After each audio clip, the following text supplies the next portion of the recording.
everybody, and welcome to another edition of the Mr. Warren Hayes Show. I, of course, am Mr. Warren Hayes. Welcome. I hope you are excited to talk about pro wrestling here for the next couple of hours right here on the Mr. Warren Hayes Show that you can listen to either on youtube.com/Mr. Warren Hayes or on your favorite podcast application. Yes, video. Yes, audio. It's available everywhere. So if you're listening to this on YouTube, do consider leaving a like.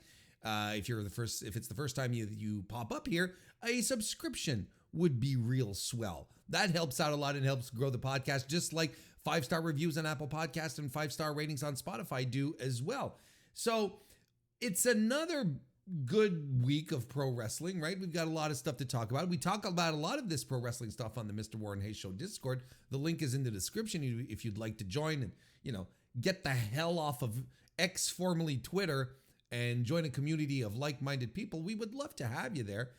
In regards to, however, the show tonight, well, we do have some things to go over. There's look, we're going to be reviewing the Maple Leaf Pro Wrestling Forged in Excellence shows, which happened this past weekend. So I'm going to give you a review of both nights. We're reviewing New Japan Pro Wrestling's Royal Quest IV, and we're going over, of course, the contracts, the health updates, and little extra bits of news that happened throughout the week. So let's get right to it. Thank you very much for being here.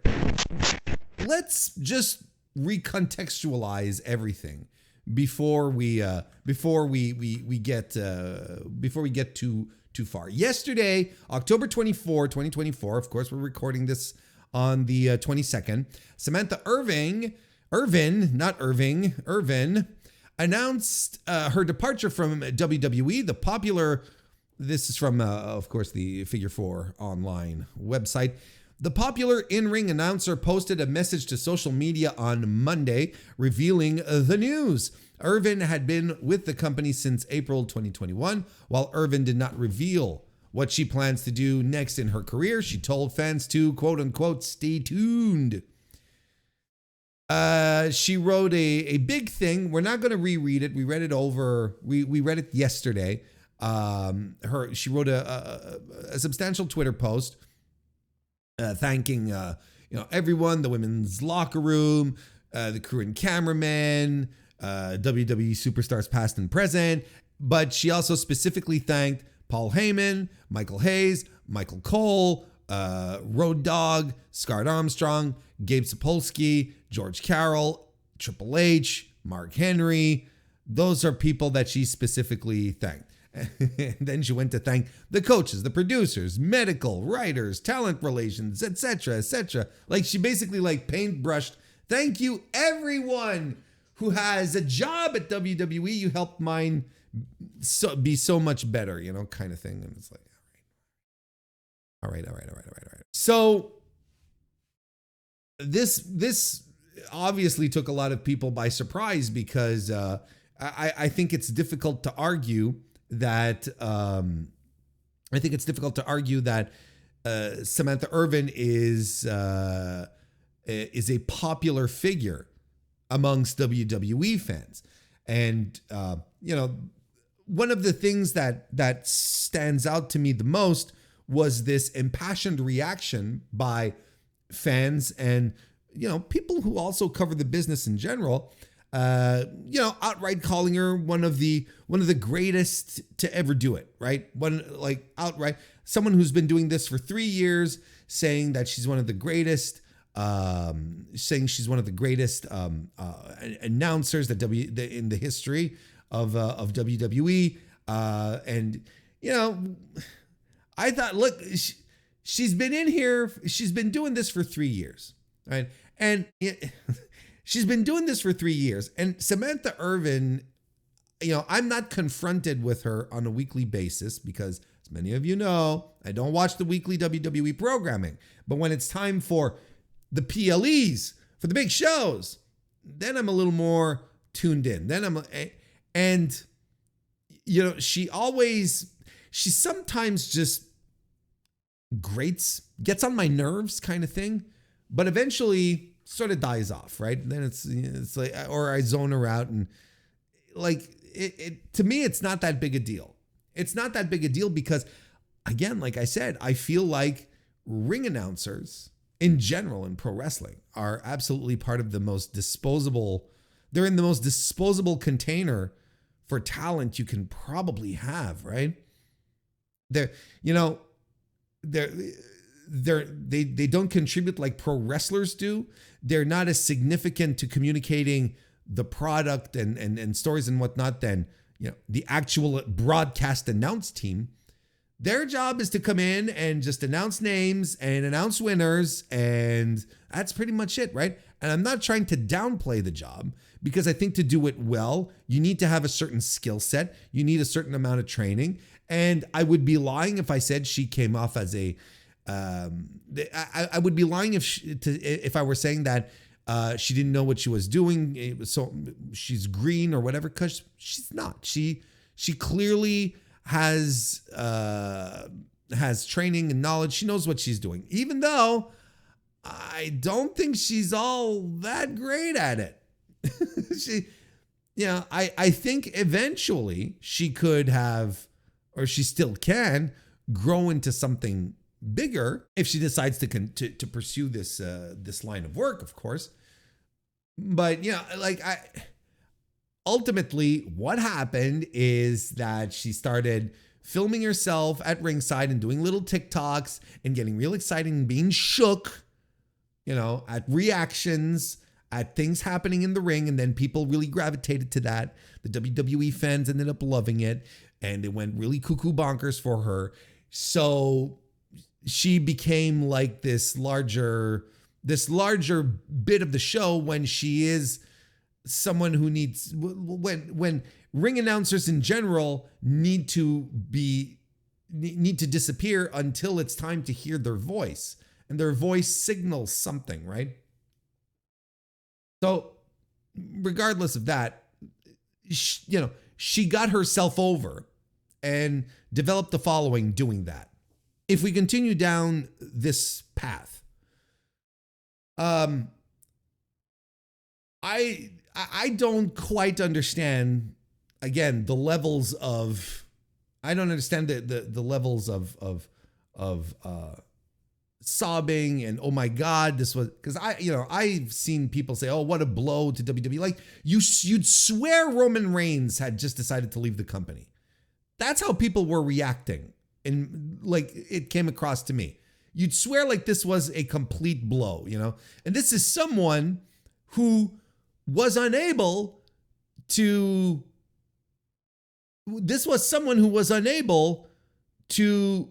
announce Cody Rhodes winning the WWE Championship at WrestleMania this year. She choked up and cried instead. And somehow this is defensible. It's like I was saying, I'm pretty sure Cody Rhodes, a worker's worker, a guy who's been in this business for a while, and for whom these little things, these kind of things do matter. I am sure he wasn't I'm sure he was kind of looking forward to being in front of 80,000 people, whatever it was, 78,000 people. I'm sure he was looking forward to that, being hoisted off the ground, and to hear his name resonate as new WWE Universal Undisputed Champion or whatever, right? I'm sure he was waiting for that. I'm sure he was excited about it. And she had one job to do, and she broke apart. She just came apart, is what I should say. You got one job, and that is to say, and name the guy and name the title, and then you can cry. I'll be like, oh, it's so touching. I'm sorry if I have standards. I'm really sorry. If, I feel like my expectations when it comes to a pro wrestling presentation should have actual pro wrestling presentations. It's again, I was wondering, has anyone smartened her up? Does she know that that pro wrestling is fixed? That there's a script? Does she know? Maybe this was a legitimate emotional moment for her, because maybe they keep maybe all the ring announcers are kept in the dark. You're not gonna know about the business if you haven't paid your dues yet. Anywho, it's good for her if she's leaving and she wants to and she wants to go on to other things. You know, everyone is saying, oh, she's going to go to AEW. Well, Ricochet hit the internet yesterday to flat out say in a tweet, haha, she's not coming to AEW. You can all rest easy. Because she was, listen, Irvin was, as much as people were, there was a huge segment of people who were lamenting her departure. Like one laments being stuck on the Titanic after the final rowboats leave. That's a bad comparison. I don't know why. That's a terrible comparison, actually.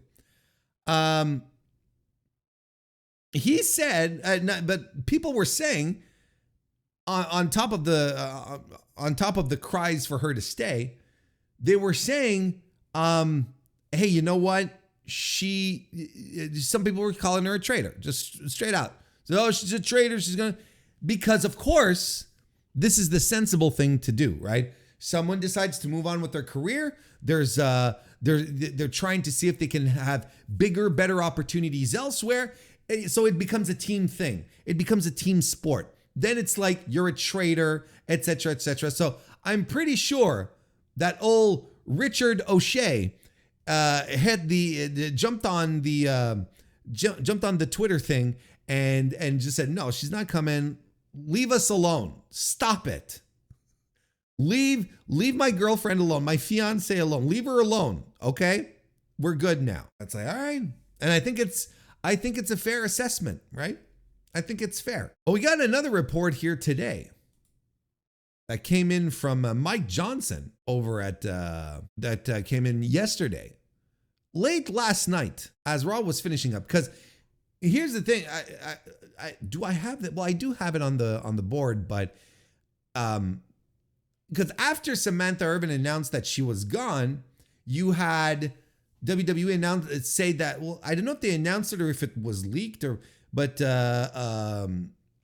had Lillian Garcia announced that she was coming in to fill in for Samantha Irvin on Raw yesterday, right?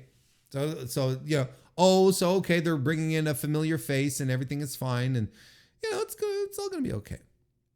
But this is what was posted yesterday by Mike Johnson, who said, for the many of you who have asked, PWInsider.com has confirmed with multiple sources within the company that ring announcer Samantha Irvin resigned from her position.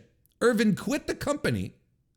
We were told WWE was made aware earlier today.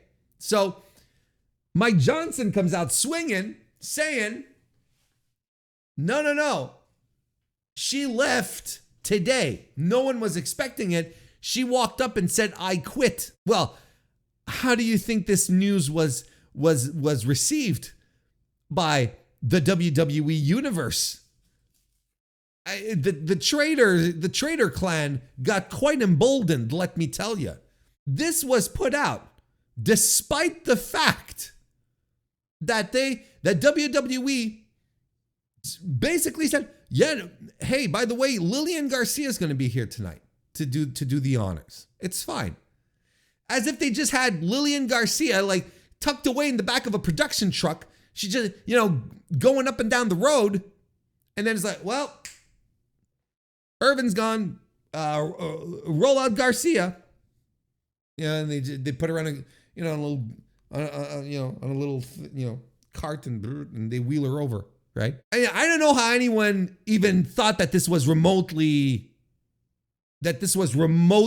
a possible, right? I don't know how anyone thought that you could put one and one together here and like, yeah, absolutely, Samantha Irvin left. But see, people don't think about this stuff. They just want to get entrenched in their positions. They just want to dig their heels in more and more. And those who were upset that Irvin left now got even more upset.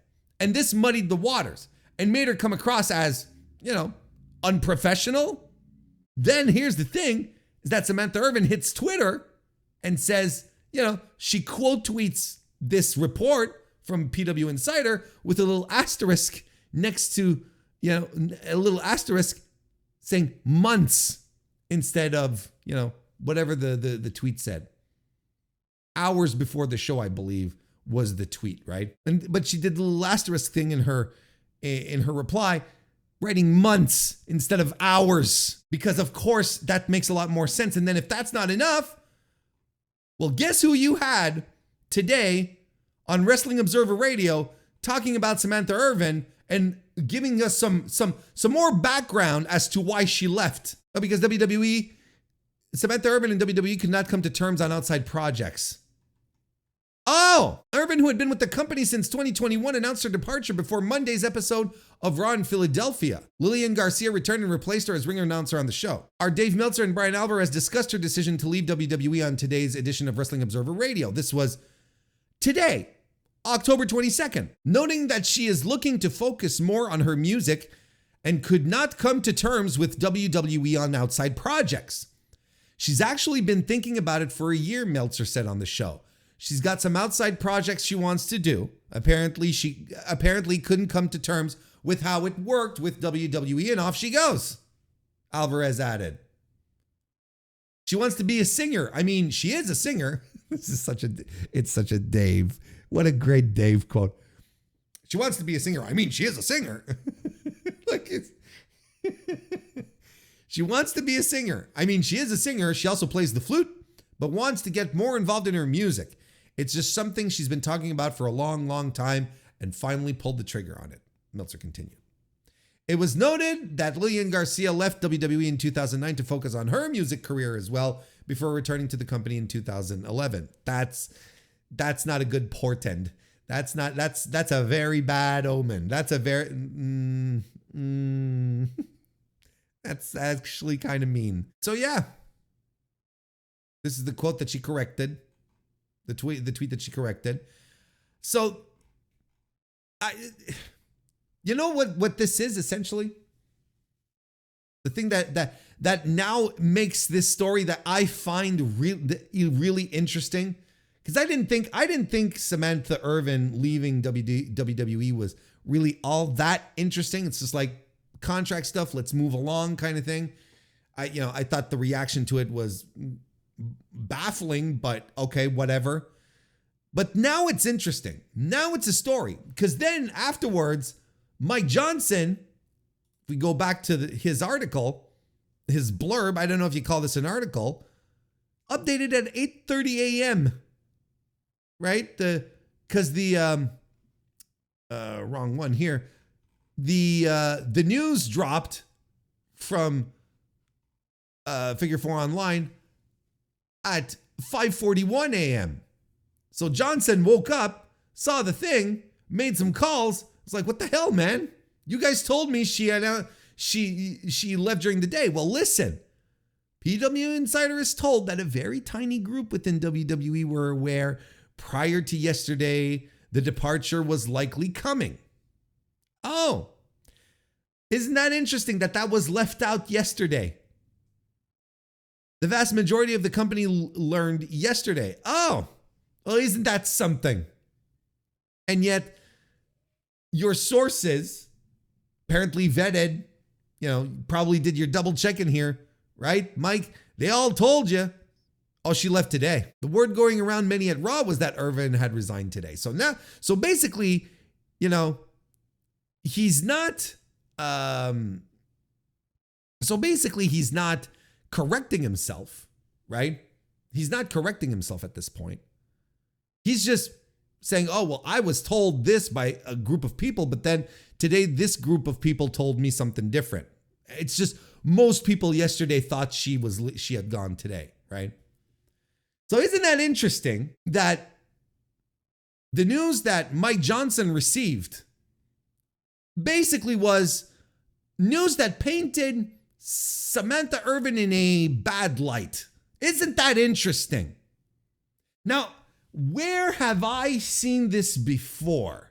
Where have I been aware of people leaving WWE and then reports of them being leaked to media that paint them in poor lights? Like they're difficult to work with, for instance, right?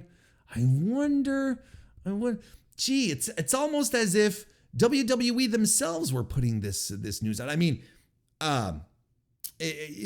Johnson is not denying it. He's not, he's not, he basically said these are people within WWE telling him this. So I wonder why. Why isn't that interesting? That the minute she leaves the company, which apparently is on good terms, but someone turns around and says, no, she left today. Unprofessional behavior, essentially, right? Isn't that interesting? I actually kind of think this is very scummy, and I think it's scummy for Johnson to have ran with it too. But it's like the same thing with all the reports that, from years upon years upon years, you have someone leaving, and then you get reports that so-and-so was difficult to work with. And so, remember when Keith Lee left WWE, and then like within the day, there were reports that, oh, well, he was difficult to work with. Keith Lee, like from all accounts, one of the nicest dudes. They're like, oh no, difficult to work with. And then what does this do? And fans turn around and they continue. Then they're like, well, it emboldens the already emboldened WWE fans to dislike her, to cut ties with her. She's like, well, she left the company unprofessionally. That's not how you're supposed to do things, right? Isn't this interesting? And I didn't see any other outlet report that she had left on the same day. And honestly, Mike Johnson here should have been able to put one and one together, where he's got someone saying, oh yeah, she left today, no one was expecting it, on one hand, and then on the other hand saying, oh, but we have Lillian Garcia coming in. Lillian Garcia is here, in fact. How do you not put one and one together? She could not have left today, surprisingly, if they already had the backup being flown in or was already there. That's insane. That's nuts. Like they have the guy doing, who's the other guy who does, they have another, the substitute, the sub. There's another guy who does the in-ring. I can't remember his name, but he hangs around and he does like the speed ring announcing, he does the main event. They cycle through their talent like that. If she had really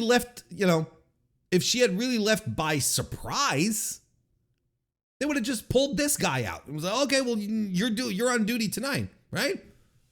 No, they had everything set up. No, to me, this is clearly a little attempt. A little attempt to do throw a little dirt on someone who's leaving the company. A little retaliation. Oh, you don't like it here. You don't like being a WWE star. You want to go do things on your own. Oh, okay. Well, if you don't need us, then they kick some dirt on them on their way out. CG, nice to see you. Welcome to the chat. I don't understand why people get upset at people leaving their jobs, period. Just like I don't understand why WWE does this kind of thing outside of just wanting to be petty and make things more difficult for these people on the way out. It's retaliation. When you often hear that people are afraid to talk about WWE out of fear of retaliation, this is exactly why. This is exactly the kind of stuff. This connects directly to last night's stream when we were reading the Rolling Stone article about the WWE writers room. It connects right in. It connects practically seamlessly to what I was saying. Everyone keeps saying it's a new era, it's a new company, but you still have the same tactics that are being employed. You still see the same patterns of behavior that are still around. Feeding false information, or I don't want to say false, that's about, but feeding questionable information to media to sort of break apart someone's reputation just because they want to be petty. They've been doing this for years, so this is not new. But if this is a new era, like they say, this is the point I'm trying to make. If this is the new era, then why are they still doing this? So again, it ties into what we were saying. They're doing this because Vince may be gone, But all of the people who were under his tree, who were learning from him, who came up in the business with him, Triple H, Bruce, Michael Hayes, Paul Heyman, they are all still there. You cannot have a change in corporate culture, in company culture, if you prefer, if the lieutenants of the guy who was toxic and learned from that guy how to be toxic themselves are still there. You have to clean house. You have to start over. You kick people out. You start fresh. It's got to be new. So, I'm just sitting here and I'm wondering why this story was fed. Why someone was like, when it didn't make sense. Look, and bad on Mike Johnson for running this and not putting 1+1, not doing a 1+1. Well, how is Lillian Garcia here if Samantha Irvin was unexpectedly leave? If Samantha Irvin unexpectedly left today, how does that work? No, he decided to run with this nonetheless. It's a problem. And it's not the first time we see it, and not just from Mike Johnson, from a bunch of people. And it's not the first time when WWE wrestlers leave, and then it's like, oh, there's certain circumstances, and it's funny how, and I definitely don't want to sound like I'm sticking up for him, but once he left the protection of WWE, it's funny how all of the stories about Drew Gulak started popping up. Again, I'm not sticking up for him, but it's that type of behavior where if this had been going on for years within the company and no one was saying anything about it, up until the point where he's forced out because, it becomes a thing because of the Ronda Rousey book. And then suddenly, oh yeah, he's been like this for years. He's been choking out trainees in NXT and like, well, what the fuck? Why didn't you do anything about it before now? And people tell me this is a new place. It's a new environment. It's a new culture. They keep telling me this, but I don't buy it because it seems a lot like the old regime. It seems a lot like something Vince would do. Smile to her face, shake her hand. Best of luck on your future. Thank you for working with us. The door's always open. And then as they turn around, he says, call Meltzer, tell him she's difficult to work with or whatever. That sounds completely, all of this sounds like a complete Vince approach. It's a complete Vince approach. So a story that to me was very innocuous, that was big because a lot of fans felt the way they felt about it, suddenly turned a little nasty, suddenly turned a little weird. Last night on Raw, there was a controversial segment that involved Carlito Caribbean Cool. We have the little rundown here in this article here.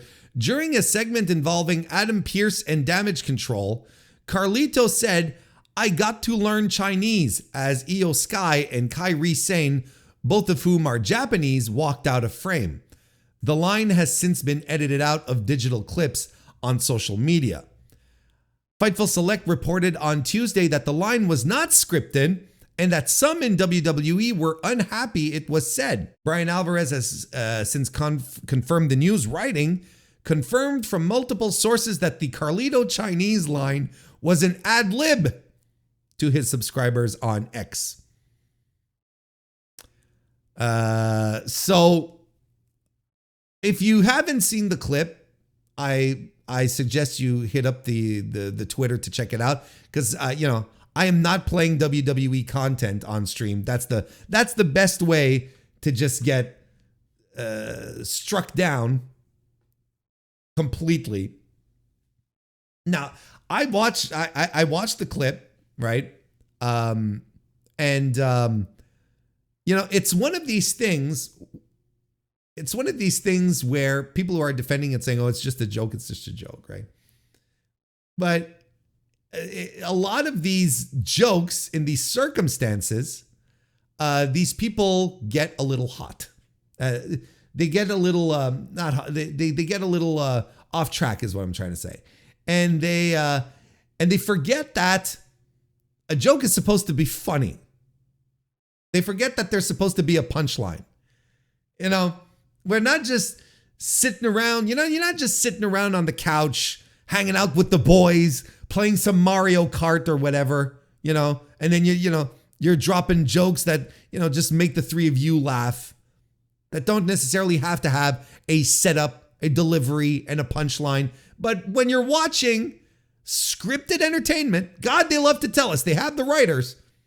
When you're watching scripted entertainment, you kind of expect a certain level of a certain level of delivery if you're going to do the jokes. I didn't even think it was funny. I don't even think the delivery was funny. I don't think Carlito was funny.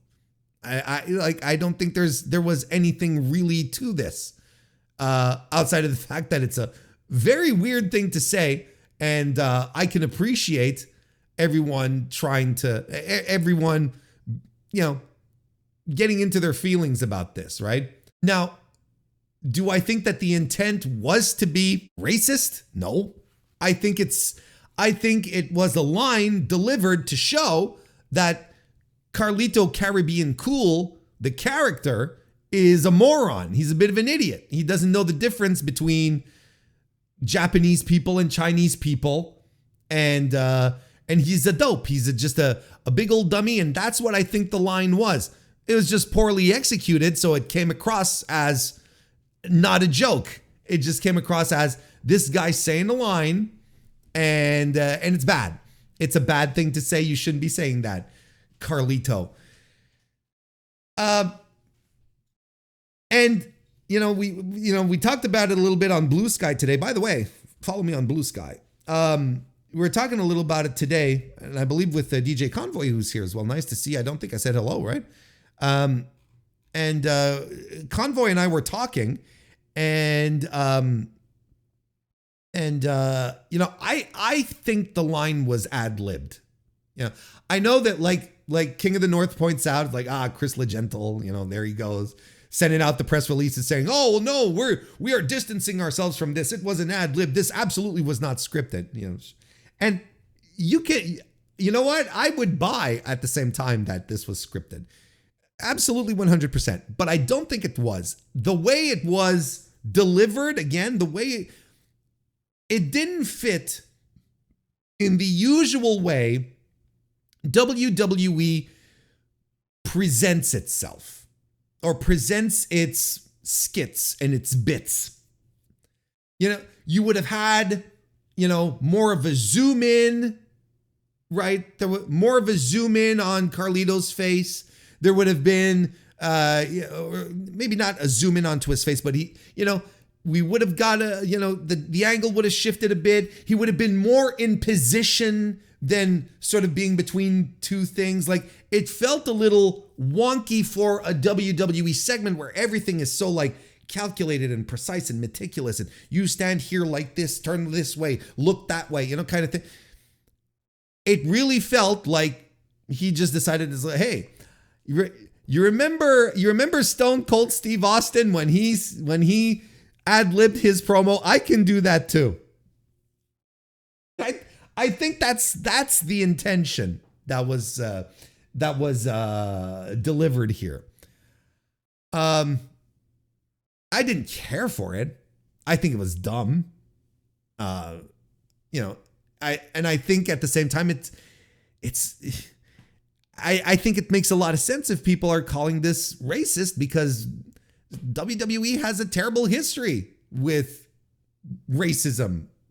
It's just an awful history, and someone earlier today shared with me a video of the WWE debut of Yoshitatsu. He was facing Shelton Benjamin. I think this was on the Raw brand, and Shelton was just he was cutting a promo on Yoshitatsu and making fun of how Japanese people talk, and he was bowing and I'm like, my God. And this went on. We're talking a good 90-second promo here. Not just like does a couple of lines and Yoshitatsu kicks him in the nuts or something. This went on and on and on. See, the idea is that the idea that he ad-libbed, I buy it. And I know it's something that a lot of people want to know the difference, right? Kind of like what Gibby said, what Zach said in the chat. I would really like to know if the segment was pre-taped or live. That's another thing too. Was it live or was it pre-taped? Because if it was pre-taped, that means someone looked at it and said, haha, good shit, pal. Because like he says, we can't give WWE the benefit of the doubt because they have such a long history of this. They have a long, long history of this. And it connects to what I've been saying at the same time since yesterday. It connects again. Even though bad man gone, the culture remains because all of his generals and lieutenants, all the people who worked under him for the better part of 40 years at different stages are all still there. If you really wanted to change the culture, you clean house, get rid of everyone, start anew, start fresh. That's how you do it. I'm getting back on that tangent. The tangent, though, is this. Not the tangent. The back on track thought is the following. I thought, even though it's ad-libbed, I'm not excusing it, because I think a lot of people are missing the point. A lot of people are, look, I'm trying to say too many things at once. A lot of folks are making the point that it was ad-libbed to defend the WWE, right? And that's not what I'm doing.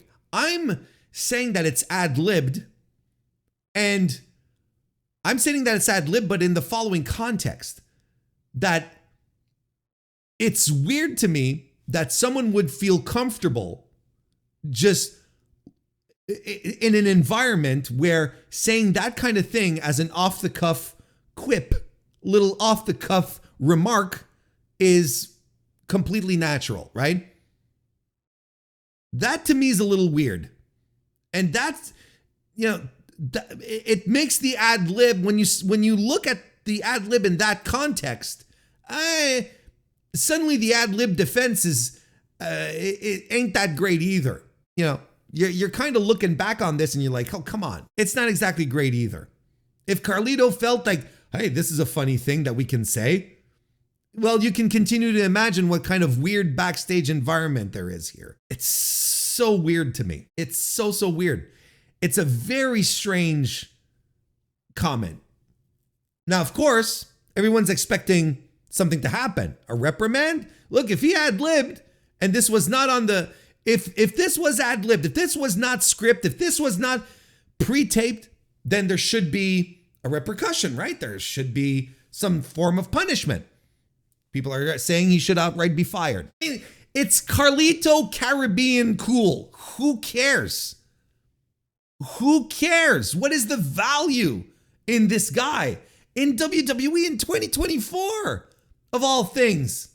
I know he's been added to the Judgment Day as a Sami Zayn type, kind of like with Sami Zayn and the Bloodline, where you bring in this guy from the outside who has nothing to do with, who has, no real connections, is not in the vibe of the group at all, but he comes in and he says some funny things. He makes some goofy faces, right? They want to do the same thing with Carlito and the Judgment Day. He doesn't belong in that group. He's not a dark, brooding goth, right? He's Carlito, but the difference between Carlito and Sami is that Sami is a natural, charismatic individual who is actually legitimately funny, who has great timing, who's very good at this, and Carlito is, a big old jock. That's the difference. So is he gonna, look, they want him fired. Honestly, like, if it were me, if it were me and Carlito went off script I just have who's in charge of HR now? Who does the who's Triple H's lackey now? You know, who's Triple H's Johnny Ace? You have him call, wish him well, future endeavors, etc., and just fucking move on. And that's it. It's Carlito. It doesn't matter. like as far as, people on this roster that you could just jettison at any given time, he is at the forefront. The road dog is Triple H's Johnny Ace. Well, there you go. Have Armstrong give him a call. Just have old Brian give him a call. Maybe Carlito's smart not picking up the phone. But if he's not fired, if they decide to hang on to him, well, is that an indictment that WWE did put it in the script, or that they did approve the line at the very least? Again, like, anyone who tells me this place has changed, it really hasn't. It's still the same place. Let's start with some contract news here. Lillian Garcia addresses her WWE return. I'm back home.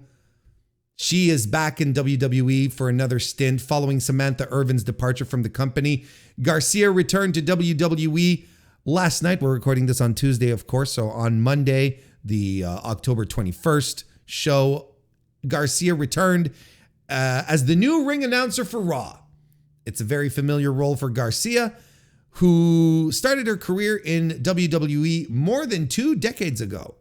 She was first with the promotion from 1999 to 2009, returned from 2011 to 2016, and has come back for occasional appearances since then. Garcia took to Instagram overnight to thank the fans for supporting her. She admitted to being nervous, but is excited to see where things go from here. Should we read this? I will just read it, just for the record, because we do things the right way. Even though, oh my gosh, guys, this is why I read the first line. I'm like, do I really want to read this? Yes, okay, let's do it. Oh my gosh, guys, did that just happen? Yes, it did. Yes, it did, Lillian. Did I just really go back to WWE after being gone for 8 years? I mean, I've popped in every now and then, but it's been 8 years since I was the full-time announcer there. And oh my goodness, when my music hit and I got introduced, the cheers and the applause and the roar that you gave me tonight, thank you. Thank you for that, because I was nervous. I was so nervous. I could even tell when I started announcing that I was nervous, but it was all worth it. It's all worth taking a risk and a gamble and just being excited and just coming back, just seeing everybody, like between also the WWE superstars, my friends, and reuniting with the crew. I don't know where all this is going, but I'm excited and I'm strapping on my seatbelt for that. Good for her. That's all you can really say. An opportunity opened up. They gave her a call back. She's back. Like, I kind of feel like, give me a slammy for this reading. Yeah, sure. Yeah, very, very compelling read. I really poured my soul into making Lillian's words pop off the screen here. I mean, good for her. Like, I was under the impression that she was going to be, when she returned after the music career didn't work out, I really felt like she was going to stick around and she was going to be a lifer. I thought she was there for good. Didn't quite work out that way. And now she's back, and maybe they're seeing some value in keeping her around, where they're like, every time we call you, you come. Maybe it's a good idea. It's a good idea to just make sure she sticks around for a while. Does every ring announcer try to go into music? I mean, I know, right? I'm still waiting for that waiting for the David Penzer rap album. Personally, moving on. We have, where is it? There we go. We have Sting here, who says that he has signed a multi-year licensing deal with AEW. The recently retired star revealed to Kayfabe Friends that he has signed a new licensing deal with the company, continuing the relationship after retiring from in-ring action earlier this year. This is his quote here. I signed a multi-year deal with AEW. Obviously not to wrestle anymore. It's like a licensing deal, a Legends deal if you want to call it that. I'll do appearances with them on and off, depending on what they want and all. So this is interesting. As far as we know, Sting is the first actively non-wrestler, former wrestler, but who is no longer wrestling wrestler to get one of these contracts, right? I believe he's the first. I believe he's the first to do that, and that's interesting. I really think it's interesting, and it kind of might explain why. And this is a very tinfoil hat moment, folks. Bear with me here.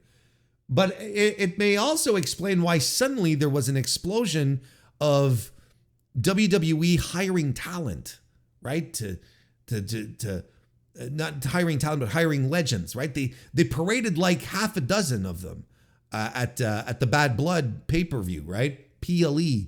They had DDP, they had Mickey James, they had Arn, and and then you hear a bunch of them, Armando Estrada getting a contract, and so I'm like, okay, all of this is very interesting. Yeah, it feels like WWE is trying to lock these people down to avoid them going to sign the same type of deal with AEW, who has a tendency also to work with wrestling legends, and it's not exactly. Not exactly in the same way WWE does, but still, nonetheless, again, it's a very tinfoil kind of connection. Maybe they heard about Sting getting the deal, and they're like, well, we gotta wrap some up. And it's interesting because they got Arn Anderson, who has worked with AEW, right? DDP, who has been on AEW programming in the past as well. Tully Blanchard was there. Did Tully say that he got a contract? I don't remember. But Tully Blanchard was there again, another guy who used to be in AEW working there. So it's interesting that they're doing this, right? Just pointing that out. Yeah, that was where my mind went to immediately when Sting said that this kind of contract happened, right? Rob Van Dam also, but Rob Van Dam, this is the weird thing, right? It's like Van Dam said, oh yeah, no, I've been on a contract for years, because we talked about it a couple of weeks ago. And I was like, it's Rob Van Dam. He might be full of shit. But the more I hear about it, the more it's like, well, maybe he's not. maybe he's actually saying the truth, and he is indeed under contract, and this contract allows him to wrestle in other places, but you just can't produce merchandise, right? You just can't. The other places can't sell merch. They can't sell his likeness. How about that, right? So, it's still, that's an interesting little caveat there, where it's like, yeah, you can go wrestle in other places, but they just can't sell your likeness. We are the only ones who can sell your likeness. Okie dokie. So anyway, good for Sting. Good for Sting. Yes, Armando Estrada. Got to make sure he doesn't become all elite. Yeah, that was the big request. That's what all the Freakazoids wanted to see. It's been taken away from them. I should say us. I wanted that too. Brainbusters for tag champs. Book it, Trips. Let's go. One more run.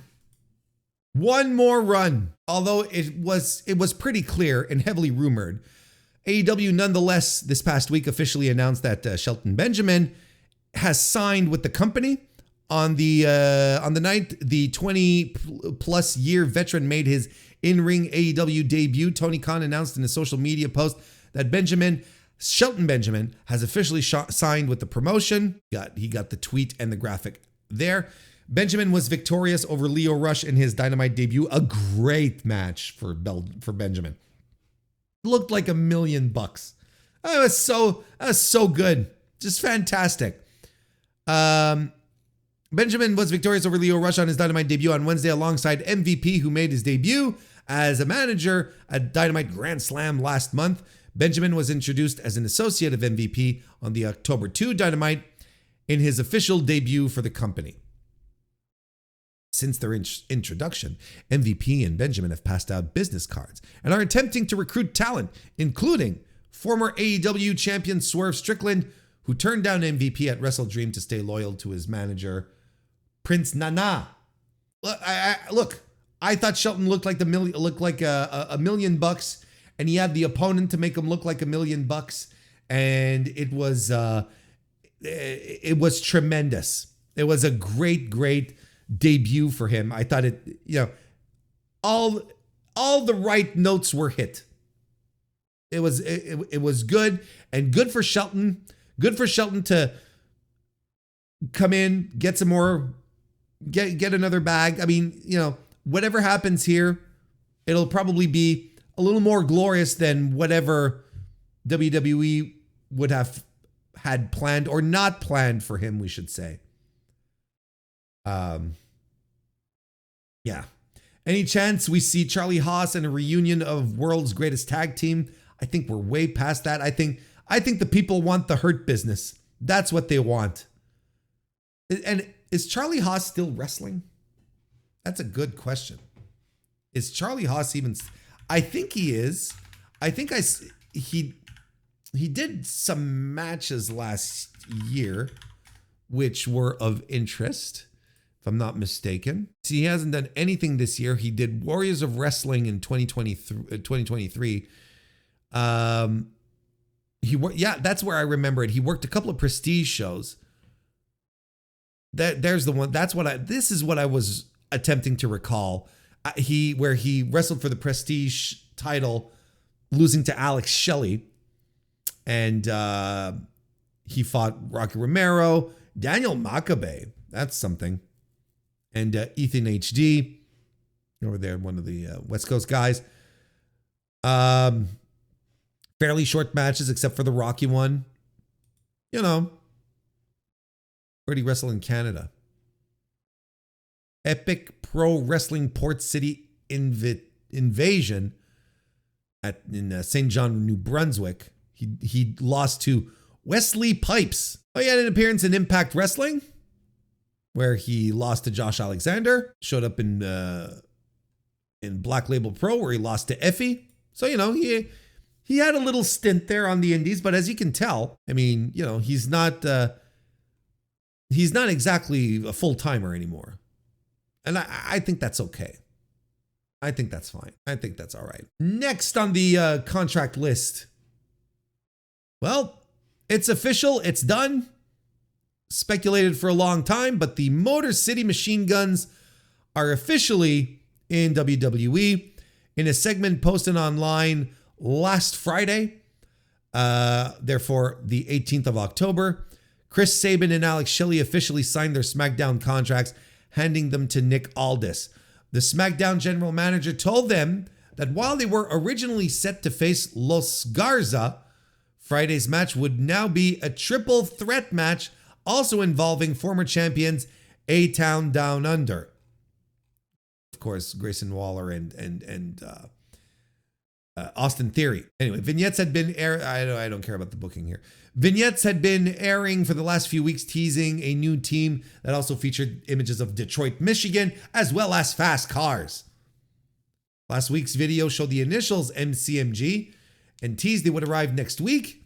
At the same time, Aldis gave Los Garzas a match against an unnamed tag team, saying if Los Garza won, they would get a WWE tag team match. That obviously didn't happen. So listen, what can we say about the Motor City Machine Guns that we haven't already spoken of? Ultimately, it's really a good for them situation. This is a tag team that has operated on the outskirts of mainstream wrestling fan attention for far too long. I think anyone,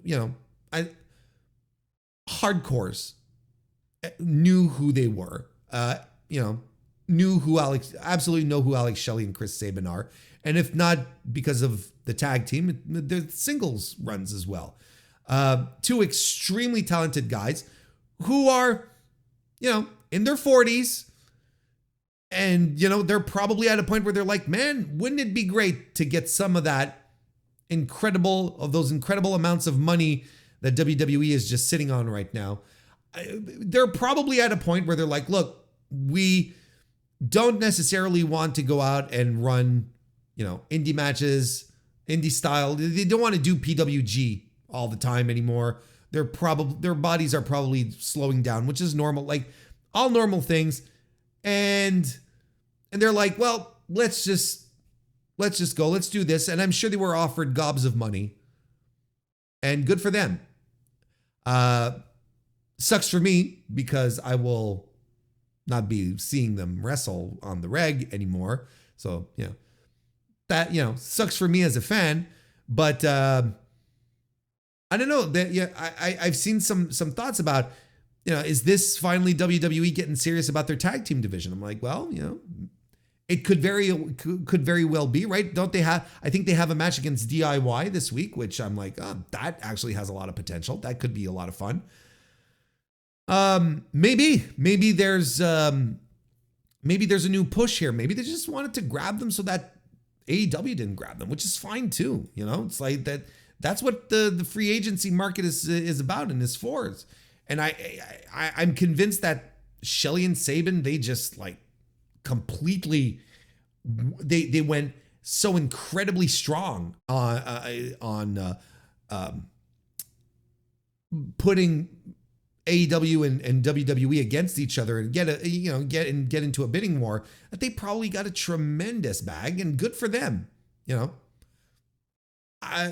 Those are my feelings on it. And kind of sad that I won't be seeing them anymore. I do want to point one thing out though.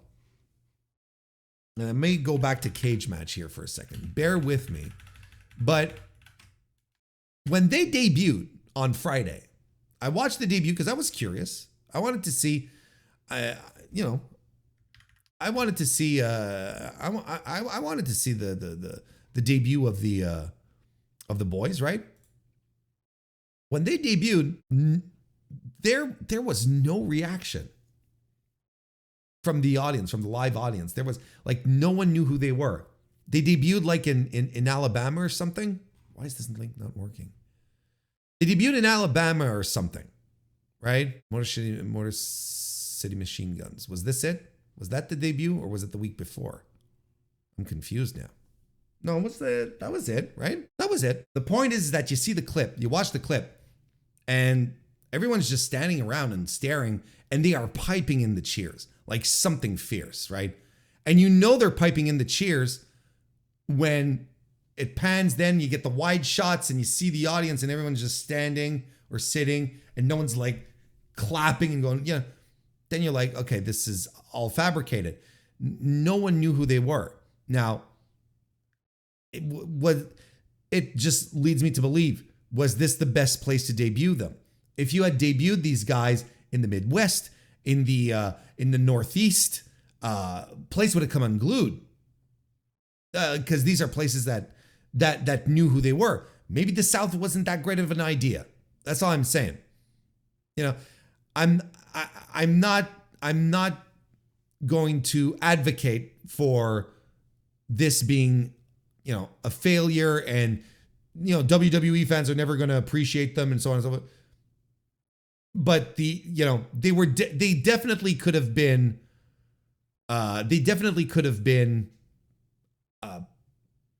debuted in a place a little more familiar with those two gentlemen. Let's put it that way. KC Navarro has signed a multi-year deal with TNA Wrestling.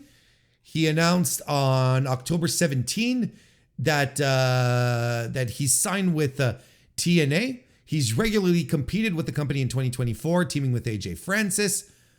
And he says his number one goal is to become X Division champion. And he shared these thoughts on social media. First, it's to inspire anybody who doesn't believe they're enough or not big enough. I think I'm capable of doing many big things. Definitely want to bring the tag team titles to first class. I definitely 110% want to become the X Division champion. I have a set goal. It's at the top of my list. If there's anything I'm going to do before this is over, is I'm going to become the X Division champion. That's one reason that I came to TNA. It's one reason I always loved TNA. So that's the biggest goal for me, is to become the X Division champion eventually. Been wrestling since he was 15 and has been signed with MLW in 2021, but departed the following year. We did see him pop up in AEW Dark and had a WWE tryout in December 2022. So good for him. This is a talented guy. I don't necessarily think that TNA is the best.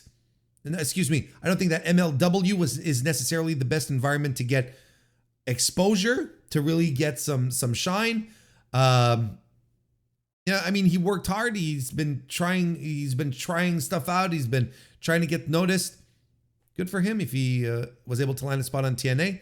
He's talented. So I'm excited to see how that goes. Health updates.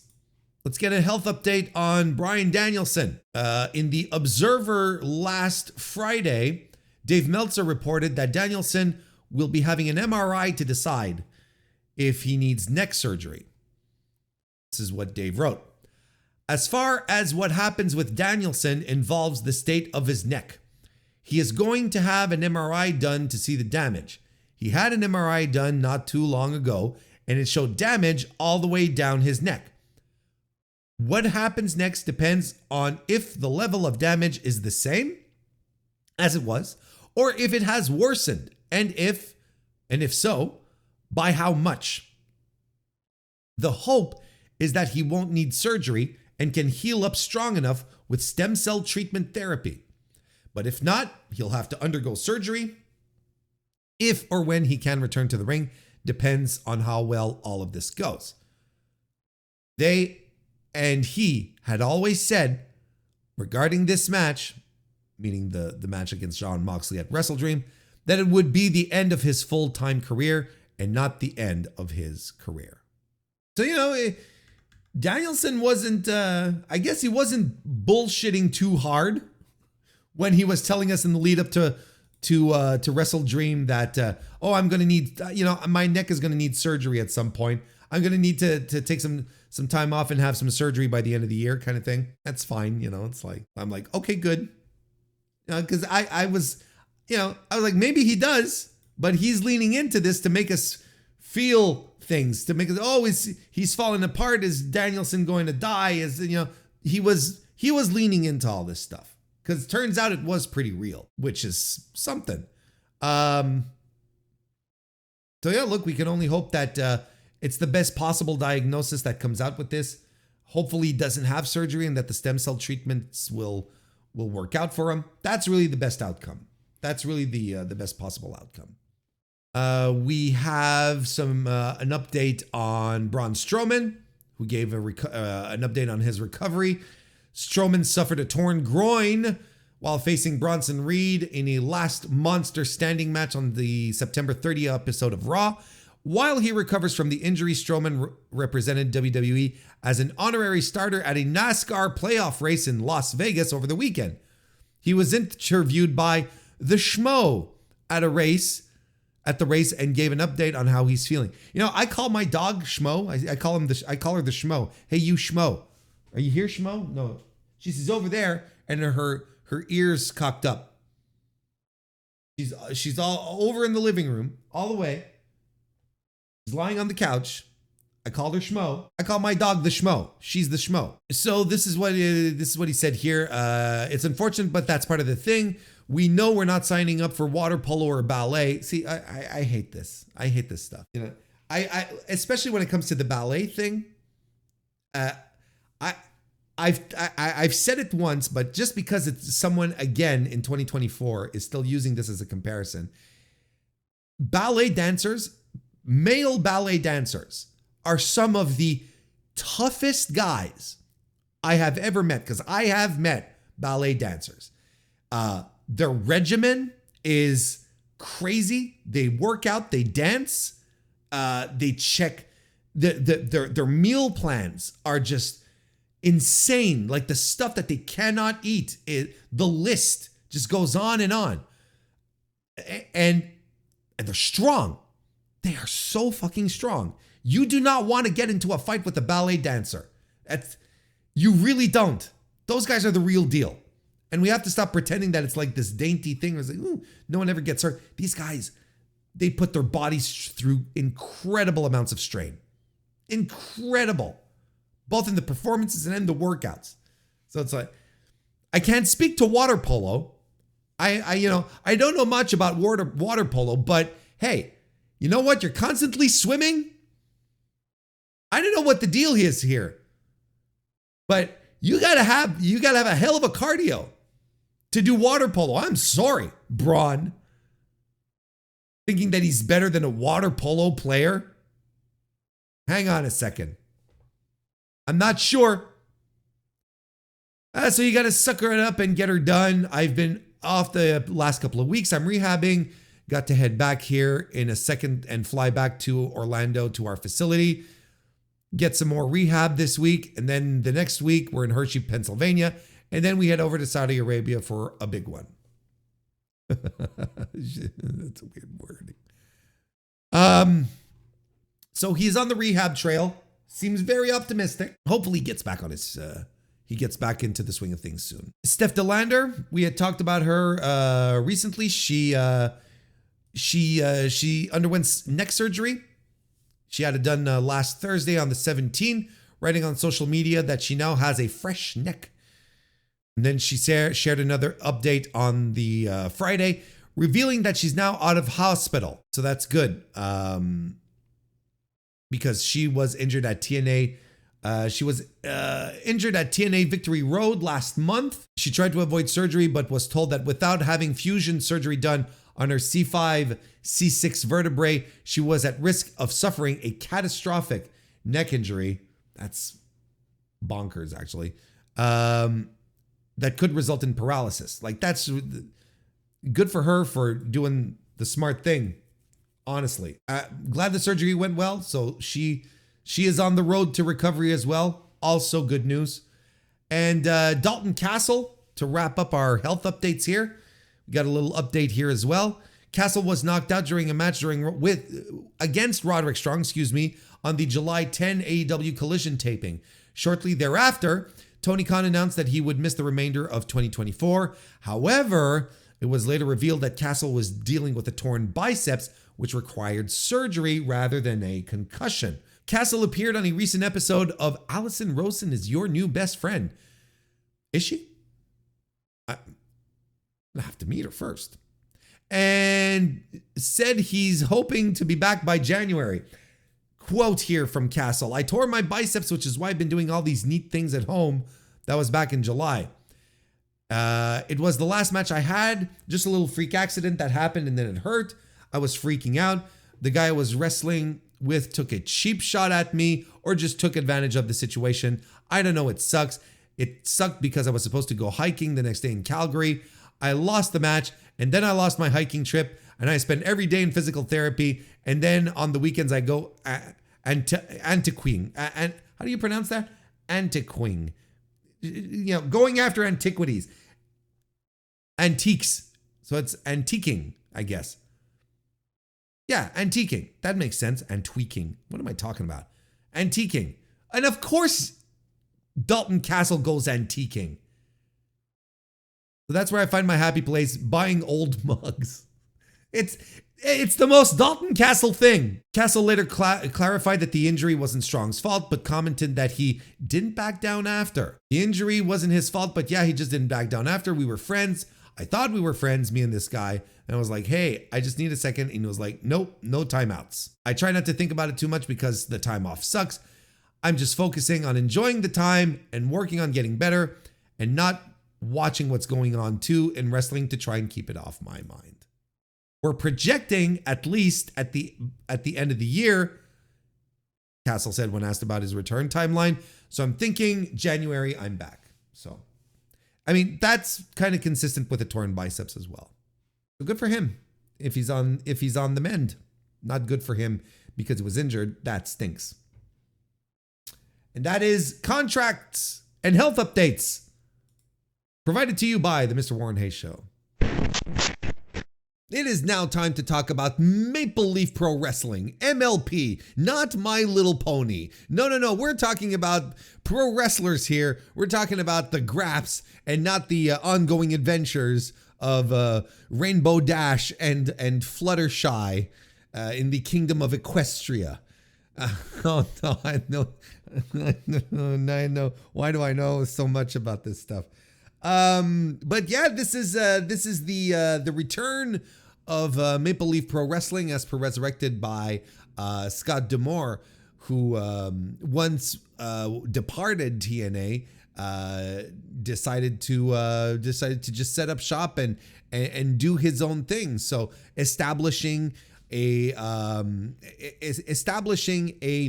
Canadian independent wrestling promotion that has, as Scott D'Amore would say, higher production value, nationwide visibility. Of course, Scott has the money to do this, right? He had raised money to purchase TNA, right? So, it kind of only makes sense, when had the money to purchase Impact TNA from Anthem, of course, and Anthem ended up declining and just shutting them down, saying no, we're not accepting this. So I guess at some point where you're like, well, I have all this money, well, maybe it's not that much of a cause and effect situation, but nonetheless, there has to be something where it's like, well, we have this cash now.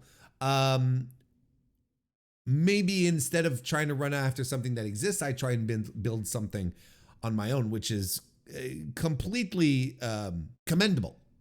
It's something that I have a lot of respect for if this is the path that he wants to go down. And, he clearly, got on the phone and called his business partners and reached out to get some names onto the show, which he did. I mean, this, the top names were all names that, a lot of professional wrestling fans were already familiar with and probably gave you just enough curiosity, if not to buy the show, to just like pay attention to what's going on, right? Well, I bought the two shows because look, as I said, and I'm still maintaining this, despite the review that I'm about to give. I am still very excited at the idea of a national wrestling promotion in Canada, of a nationwide, or at least something that will get attention across the nation and hopefully will help grow some Canadian talent and give them more and more exposure. Because essentially this show was built that way, and it kind of felt like it was a super indie in the sense that you reach out to some of the larger promotions who allow that allow wrestlers to go wrestle elsewhere, and you bring those guys and gals on the show. Meanwhile, your own guys and gals are highlighted in the mid card, because the one thing you don't want to do is just be a promotion that brings in big names and that's it. You're not really helping your scene in that regard. So D'Amore here clearly has some people that he wants to build on his own, but brought in the top names to attract attention. So at the very least, people will check it out with the guarantee that, well, we're going to get a couple of really good matches. There's a couple of wrestlers I really like on this card. So it was an astute way of approaching this. Now, was it successful in doing it? That's a whole other story. And I would say that it was over 2 nights, right? Because the Forge and Excellence event was over 2 nights, October 19, October 20. I would say that it was 60% successful at that. If that makes sense. I like this more than I disliked it. And it's mostly thanks to night 2, to be frank. Okay. If you want a little insight into what I'm about to talk about, and or at least how I'm going to approach talking about Maple Leaf Wrestling, there's a lot of stuff that I liked from night 2, which I thought was the more successful of, or the most interesting of the nights, Whereas night one, it didn't quite do it for me. You had the main event, and outside of that, everything was kind of like, well, all right, But all the tools were there to generate attention. Hell, even bringing back Mauro Ranallo and Mauro even referenced it. It's like it's the first wrestling match that he's called within 4 years. And I know Mauro as a ring announcer, his mileage varies amongst wrestling fans. There are people who absolutely love him. There are people who just can't stand him. And he's very polarizing in that respect. I think overall he did a tremendous job, but it's a very Mauro Ranallo job. Like, it felt very familiar. If you didn't like Mauro during his NXT stint, he's not suddenly going to warm up to you here. It was the same guy. Like, from the very first moments of the opening of night one, you're like, oh, this is I see this. Okay, this is Mauro Ranallo, and he's back, and he really hasn't changed, and that's fine. I don't think he bothers me half as much as a lot of other people do. But even myself, I catch myself sometimes going, Mauro, really? Come on, man. He makes it a note to get all these, to make these cross pop culture references, right? And at some points you're like, oh, dude.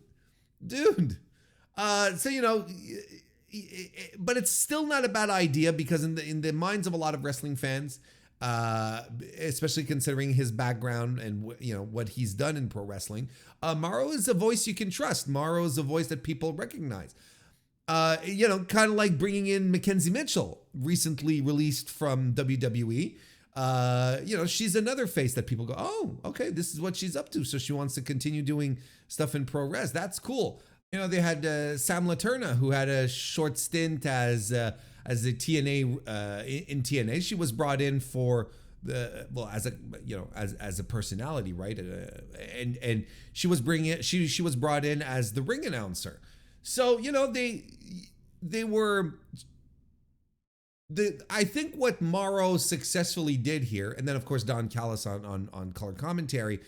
I think what Scott D'Amore successfully did here is that he put together a collection of familiar people. Maybe not these tremendous game changers. Like, it's not to the extent of AEW hiring Jim Ross to do commentary on a weekly basis, which was a huge get. But nonetheless, just bringing back people that we like, and especially Mauro, who hasn't been around pro wrestling at all, like he said himself, for the past 4 years. So there was something a little comforting, maybe a little nostalgic for some here, and that was kind of a vibe that the promotion attempted to reconnect with, providing old footage from matches that happened at Maple Leaf Gardens back in the day of MLP proper, under the Tunnies kind of thing, having Bret Hart do some narration. Like there was an attempt to really reconnect with the past and create that sense of nostalgia. I don't know how successful it was. I thought the little video packages that they had to sort of recap and bring together the history, sort of tie the history of today's Maple Leaf Pro to the past, is interesting, but I don't know how. I really don't know how successful we can say it was in creating that vibe, that comforting, comfy vibe, I guess. If anything, I believe that Maple Leaf Pro did a good job in trying to connect the Canadian undercarders who were there, specifically for, like, a lot of them were from Windsor, if not all of them were operating out of Windsor. I think Maple Leaf Pro did a good job creating a sense of regionality, right? That there were people on the show that, despite the fact that, you know, maybe you didn't know them, for like an Aiden Priest or Reverso, they nonetheless, El Reverso, I should say, they nonetheless did their best to create that connection, to make that special Canadian vibe exist. You know, these are, and even some of the bigger stars that were on the show were Canadian as well. So you kind of see what kind of basis D'Amore is trying to give his company. And it's not like just Canadians only, of course, but there was a strong sense of Canadian pride here, which is something that you assume that a promotion bringing back one of the most significant territories of the era, the Toronto territory, bringing that back and hoping that it shines on a national level, well, then you sort of look at this and you're like, well, they did a good job here. They did a good job to highlight Canadian talent, even though, well, we'll get to that in a bit. Even though, you know, there's always got to be a caveat with Warren, right? Warren can't just be happy. He's always got to point out the stuff. Well, you know, what do you want from me? You want a review. You want a proper review, right? You don't want me sitting here, you know, slapping hands and, you know, being performative and just jumping up and down and screaming MLP, right? You want proper knowledge. You want, so, you know, proper insights, I guess I should say, as opposed to proper knowledge. But you want some insights here. That's not what you're here for. Hope not, because you're about to be disappointed. So I think the best way to go about it is to start diving in. Like I said, 2 nights, October 19, October 20, 2024. They were in St. Clair College in Windsor, Ontario, which TNA Impact has run previously, right? So there's a direct connection with D'Amore here. A lot of people on this card had connections to D'Amore. Like, he's, you know, there's some TNA deep cuts on this one here where you're like, oh, well, okay, I get it now though. I know why they're here, because these people are Windsor locals. These are people who work out of Windsor. So you all understand how this all comes together once you take a step back to get the bigger picture. Night 1 left me a little hollow, and I was a little disappointed. Even when you saw the card on paper, it was pretty obvious that night 2 had the potential to be the better show, but it was still mostly the same talent all being shared between both nights. So it's not as if on night 2 there was suddenly this influx of people who weren't there on night 1. That wasn't the case.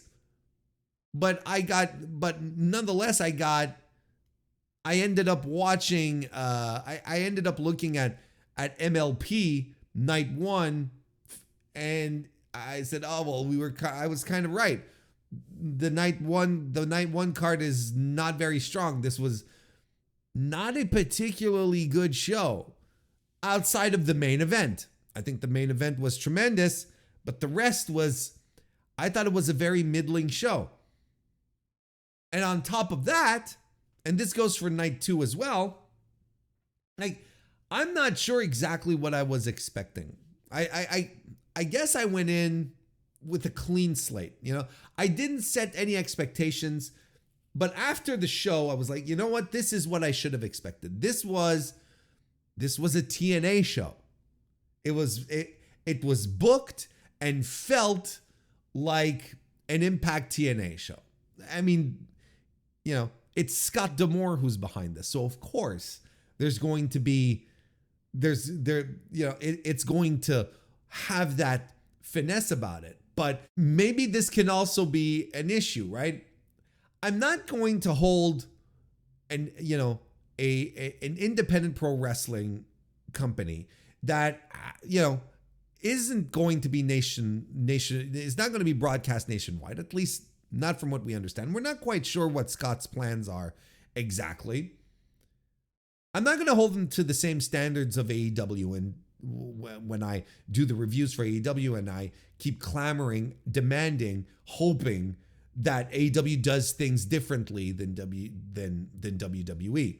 I just want them to be different, do things differently. And I guess maybe if there was one expectation I had is that maybe they'll do something different. Maybe it'll feel a little different, but no, it feels just like TNA, and TNA feels just like little WWE. So I'm like, okay, well, I don't know what I was expecting. I don't think this was the environment or the promotion to suddenly redefine pro wrestling in North America, right? To suddenly give us this entirely new vision. But in the way things were booked, in the way things were presented, it, god damn, it really felt. It really felt like a TNA show. It just felt like everything else ultimately. I guess to a degree, if I was expecting something else, that's on me because it's, this was a Scott D'Amore show. It had Scott D'Amore's fingerprints all over it. Look, if you've watched any TNA pay-per-views, Impact pay-per-views over the past couple of years, you already know exactly how this show looks and feels. Like, you already know. And you already know how it comes together and how things are. Like, you just know. I recognize that, not that, earlier in this review, I was talking about how they wanted to create a sense of, familiarity, and nostalgia, making sure that everyone felt cozy. Well, nothing feels cozier than doing something that you're already familiar with, right? You don't want necessarily to be challenged, right? Like if you're watching Marvel movies, you're watching a series of Marvel movies, and then suddenly this one Marvel movie is directed by Lars van Trier. Well, that's going to jump into your face, and you're going to be like, oh, this is not the same comfortable viewing as I was expected. This is something completely else, Let's just get to it. Let's just get to it. I think I've set the table more than enough. How should we do this? Maybe we'll start with, I think I'll start with the main event of night one, which was absolutely phenomenal. And I mean a phenomenal match. On Cage Match right now, it's ranked at 9.31. Konosuke Takeshita defeating Mike Bailey. No, it was not for the international title. The international title was to be defended against Josh Alexander, not the same guy. Josh Alexander on night two. And this was not an eliminator match. It was just a straight up singles match. What had been previously advertised before Takeshita won the international title at the pay-per-view at Wrestle Dream. I thought this was a phenomenal match. People, I liked it a lot. Maybe not as much as the Cage Match inmates did, who gave it 9.31. I gave it 4 3/4 stars. I guess we're in the same territory. We might be splitting hairs, but listen, this one, and especially after the last couple of matches that we had, okay? This match started off fast and with some big moves, almost straight off the bat. Mike Bailey is doing dives and doing triangle moonsaults. Takeshita's doing DVDs on the apron. It's just tremendous stuff. And Takeshita here is in prime form. And he's working with Mike Bailey, who he's worked before in Japan with. So there's a level of familiarity there. And Takeshita is already he's absolutely, unquestionably one of the top top wrestlers on planet Earth right now. So he's smooth, he's violent, he's tremendous. Like he's doing these incredible feats of strength where, he blocks a Rana attempt by Mike Bailey and then alley-oops him right into the turnbuckles. Just fantastic stuff. We got Liger bombs, and Bailey is doing his usual stuff, but he's good. He's in a good spot. He's looking great. Doing shooting star leg drops and destroyers. Takeshita does the windmill Germans, and Mike Bailey kicks out at one. There's one unfortunate spot here where Mike Bailey does goes for the ultimate weapon, and he executes it, but he misses Takeshita, right? And he almost landed on his head, but he grazed his head. The ultimate weapon, he's supposed to land like on the chest, and look, he just skewed off up towards Takeshita's head, and he sort of grazed him off of the head. Thank God that he didn't land with his knees on his face. And Morrow, called it. He said, "Oh, he missed." And I'm like, yeah, like, yes, it was a botch, but holy shit, dude, you really could have covered him a little better. Like, it's an unfortunate botch, but the botch was made worse by Morrow calling it out. And Mike Bailey, the story of this match here is that Mike Bailey can't be put down. He's eating all of this tremendous offense. He's eating bastard drivers. He's getting the mouth guard kicked out of his head, because of those rolling forearms that Takeshita does. There's nothing he can do to avoid the offense, but he's kicking out. He's staying alive until finally Takeshita gets the running knee strike and the raging fire, and that brings it all to a close. But a tremendous match. An absolutely tremendous match by both guys. And, Bailey was absolutely phenomenal. And we know Bailey is a great pro wrestler. We know this. And sometimes he's not in his best form. How about that? But on this weekend, he was. And I don't know if it was just because he was happy to be working for Scott again. I don't know if he was auditioning for something, but he looked tremendous, and there's reports, there's rumors going around that, TNA is shortening contracts for a lot of their of the roster, not necessarily outright firing people, but, bringing them to term a little quicker. You kind of feel that and why are they doing this? Well, to get people off the books, to basically get expensive talent off the books. And you kind of feel like a guy like Josh Alexander and a guy like Mike Bailey might be slowly on their way out and might be looking for other options. So maybe Bailey here, knowing that there are new opportunities here, that maybe, you had Don Callis hanging around, you had some AEW people, some New Japan people. Maybe he was like, you know what, maybe I should put my best foot forward here. My best bare foot forward here. He was remarkable. This was great. 4.25 stars, like we said. There were references to the Battle of Los Angeles fight that he and Takeshita had. I never saw it. Can't comment on it. Can't say how, if it was good compared to that or better or worse. I can't make the comparison, but this was a great match. This was a lot of fun. Like I said, 4.25 star, and that topped off a show which otherwise is, entirely skippable. Like from top to bottom. Let's go back to the top of the card. There were dark matches apparently, but of course I didn't see them because I wasn't there, so it's hard for me to talk on them.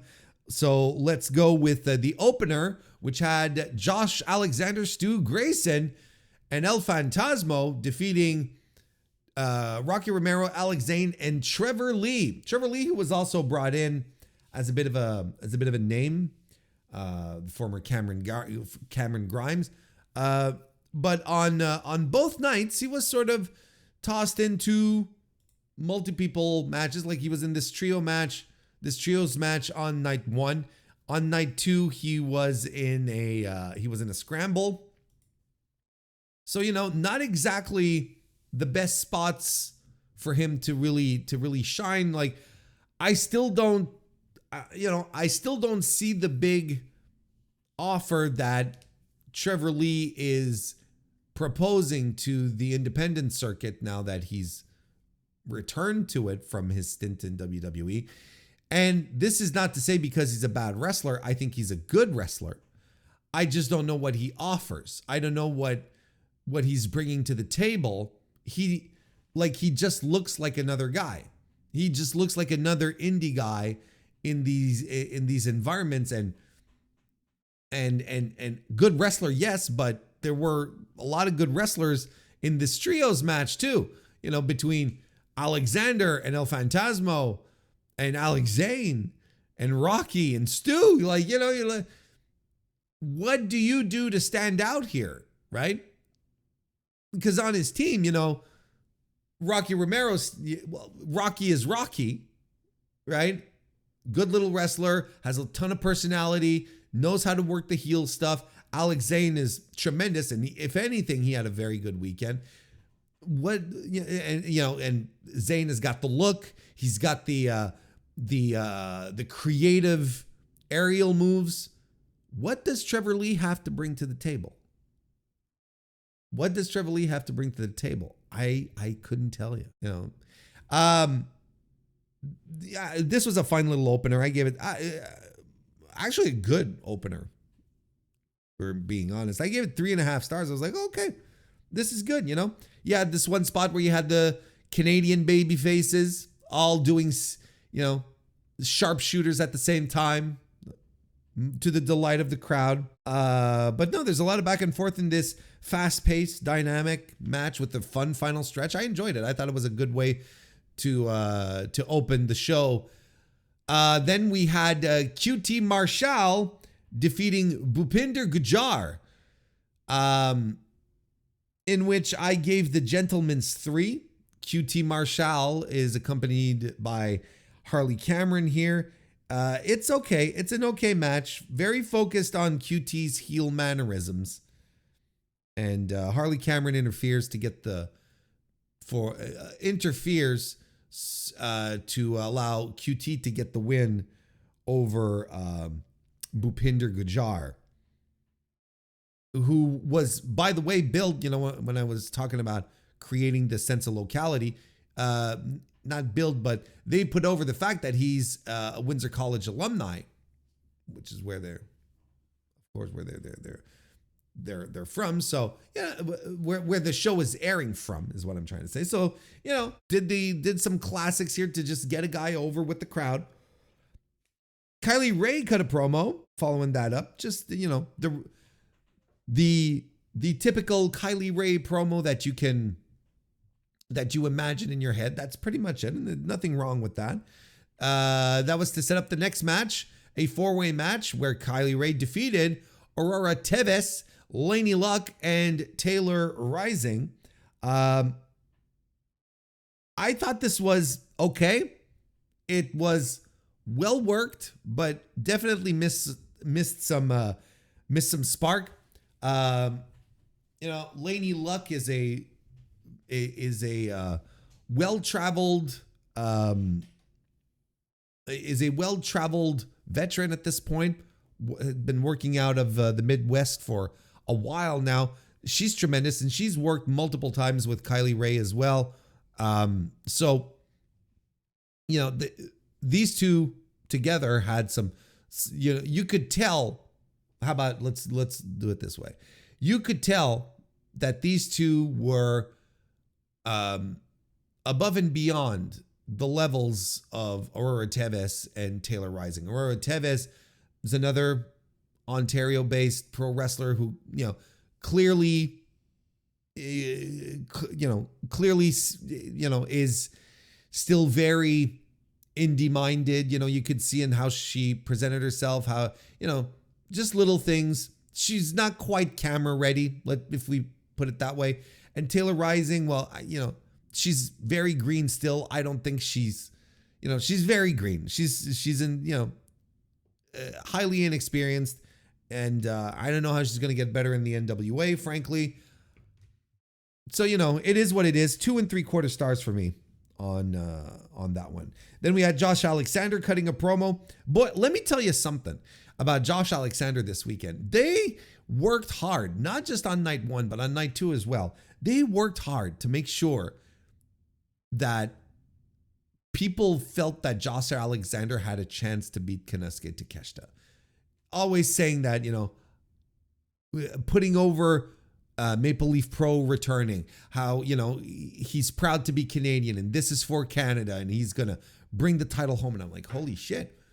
To the degree where I started to wonder, just ask myself, would they be bold enough? Would they be bold enough to pull this off and sort of expose this brand new relationship, between MLP and AEW? But spoilers, it didn't happen that way. The intergalactic jet setters, or I think it's just the jet setters now, right? I don't think they're intergalactic anymore. I think they're just plain old average jet setters. Kevin Knight and Kushida defended the IWGP Junior Heavyweight Tag Team titles, which they won just like a week ago. Well, at this point, a little over a week ago, but as of the taping of the show, it was just about a week ago. They defeated Aiden Prince and El Reverso, Rohit Raju and Sheldon Jean, and Brent Banks and Johnny Swinger. Like I said, a couple of deep cut TNA guys in here. And Johnny Swinger here, just making sure that he worked the least amount possible. I think it was, good on him. I thought it was a pretty good match. I gave it 3 3/4 star. Nothing that'll again, nothing that sets sets everything alive. But it's like when I watch a lot of TNA, there's matches happening and stuff is happening is great, but it's just there's a disconnect and there's something that I'm not just clasping on. There's something that's just not connecting. And that's how I felt with this match here. Rohan Raja defeated Jake Something to become the new PWA Champions Grail champion, or to win the Champions Grail. I don't know if you're a champion. I think the Champions Grail champion is redundant, right? To win the PWA Champions Grail. Warren, yes. What the hell is a PWA? I'm glad you asked. It is the Pro Wrestling Alliance. A couple of weeks ago, like probably like around August, right? Mid-August or something. Maple Leaf Pro had announced that they had joined forces with 2 other wrestling promotions to form the Pro Wrestling Alliance. And who are these 2 other promotions, you ask? Well, of course, the well-known Qatar Pro Wrestling and the equally well-known Oceania Pro Wrestling. Yeah, there's a fair chance you haven't heard of either. but it apparently, from what I understand, the Grail that they're pulling out, which they traced back history, brought it all the way back to Ricky Dozan, and even mentioned Kenny Omega winning it. Like, it's continuing that lineage of this title. They said that this title was going to be defended in these 3 sister promotions, right? So it's like, okay.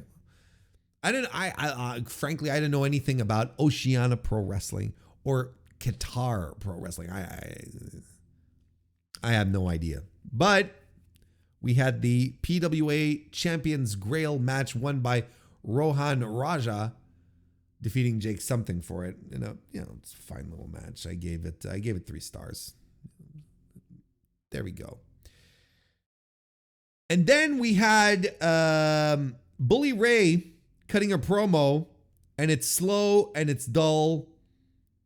And here's one thing I also wanted to mention. There was a lot of technical difficulties, and mostly on night 1, though. Of course, they're getting the kinks out, but there were there were technical difficulties through Bully Ray's promo, which was already very long.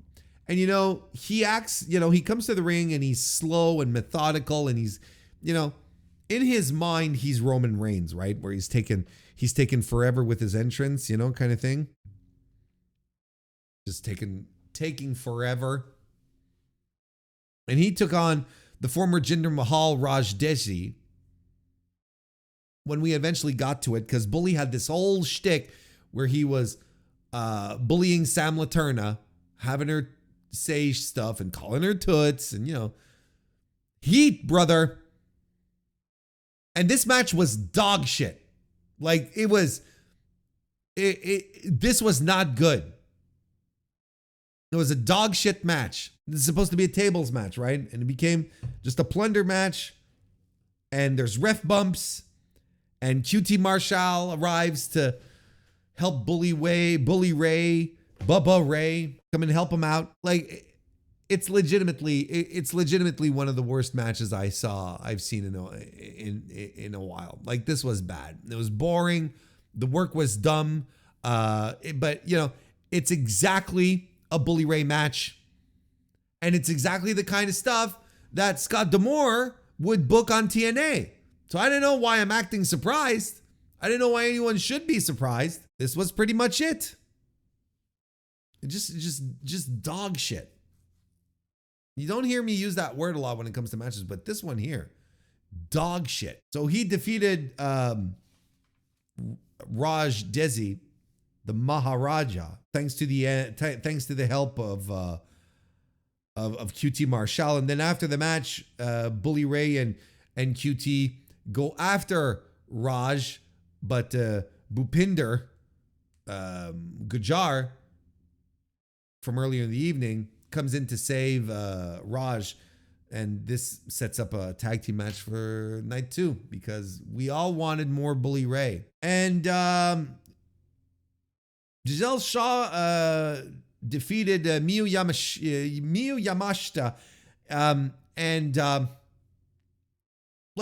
I thought this match started off interesting, but then it sort of took a curve, and I really wasn't into it. And I don't know why, because I like both these women, and I found Miyu's offense to be a little soft. Was she working purposefully softer than usual? Because she's known for her strikes, essentially. And boy, she fucking lays them in.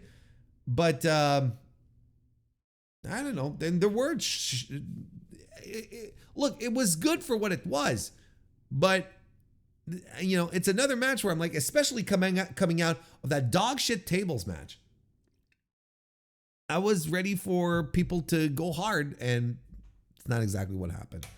3.25 star for me. Giselle won. There was a stipulation here that if Miyu won the match, then the Ring of Honor Women's World Championship the night after, should say, was going to become a 3-way as opposed to just a singles match. So that's good for me. That made me happy. So that was night 1. Didn't think it was particularly good. Outside of the main event, everything else is skippable. Like, legitimately everything else can be skipped. Night 2, however, we've got other stuff here. We've got some other stuff to talk about. Let's go right to the top of the card, where Konosuke Takeshita successfully retained the AEW International title against Josh Alexander. And again, they were pushing this concept real hard about Josh winning. for himself, for Canada. They leaned in hard, really to the point where, like I said earlier, I really was wondering if they were going to do it. I really did. I really was wondering. And this went extremely hard, and it was fantastic.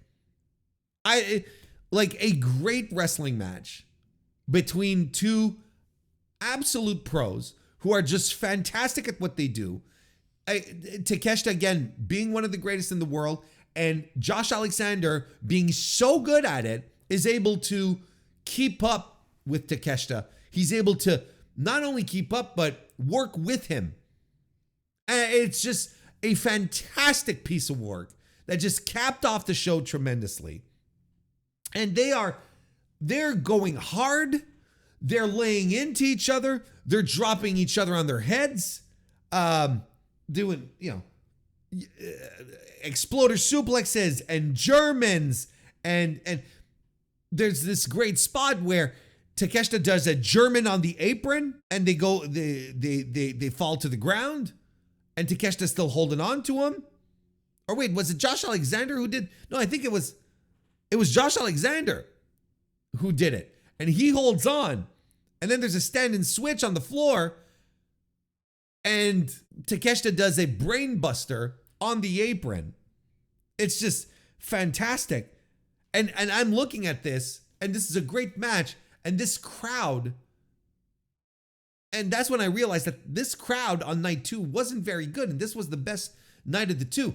They're having these two guys just laying it out, and they're popping for the spots, but otherwise they're just sitting on their hands. The crowd really wasn't all that into this, and that it really does suck. Takeshita starts striking some more. He's doing those rolling forearms, and Alexander's just getting pummeled. He's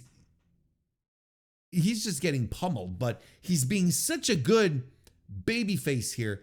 He's trying to rally, trying to come back, doing his, like, it is so well done with Takeshita just ending those hope spots at every given moment. It's just so good. At some point, Alexander gets an ankle lock in. People are into it, and Takeshita, to get out of it, he does a wheelbarrow German. He rolls through the ankle lock and does a wheelbarrow German.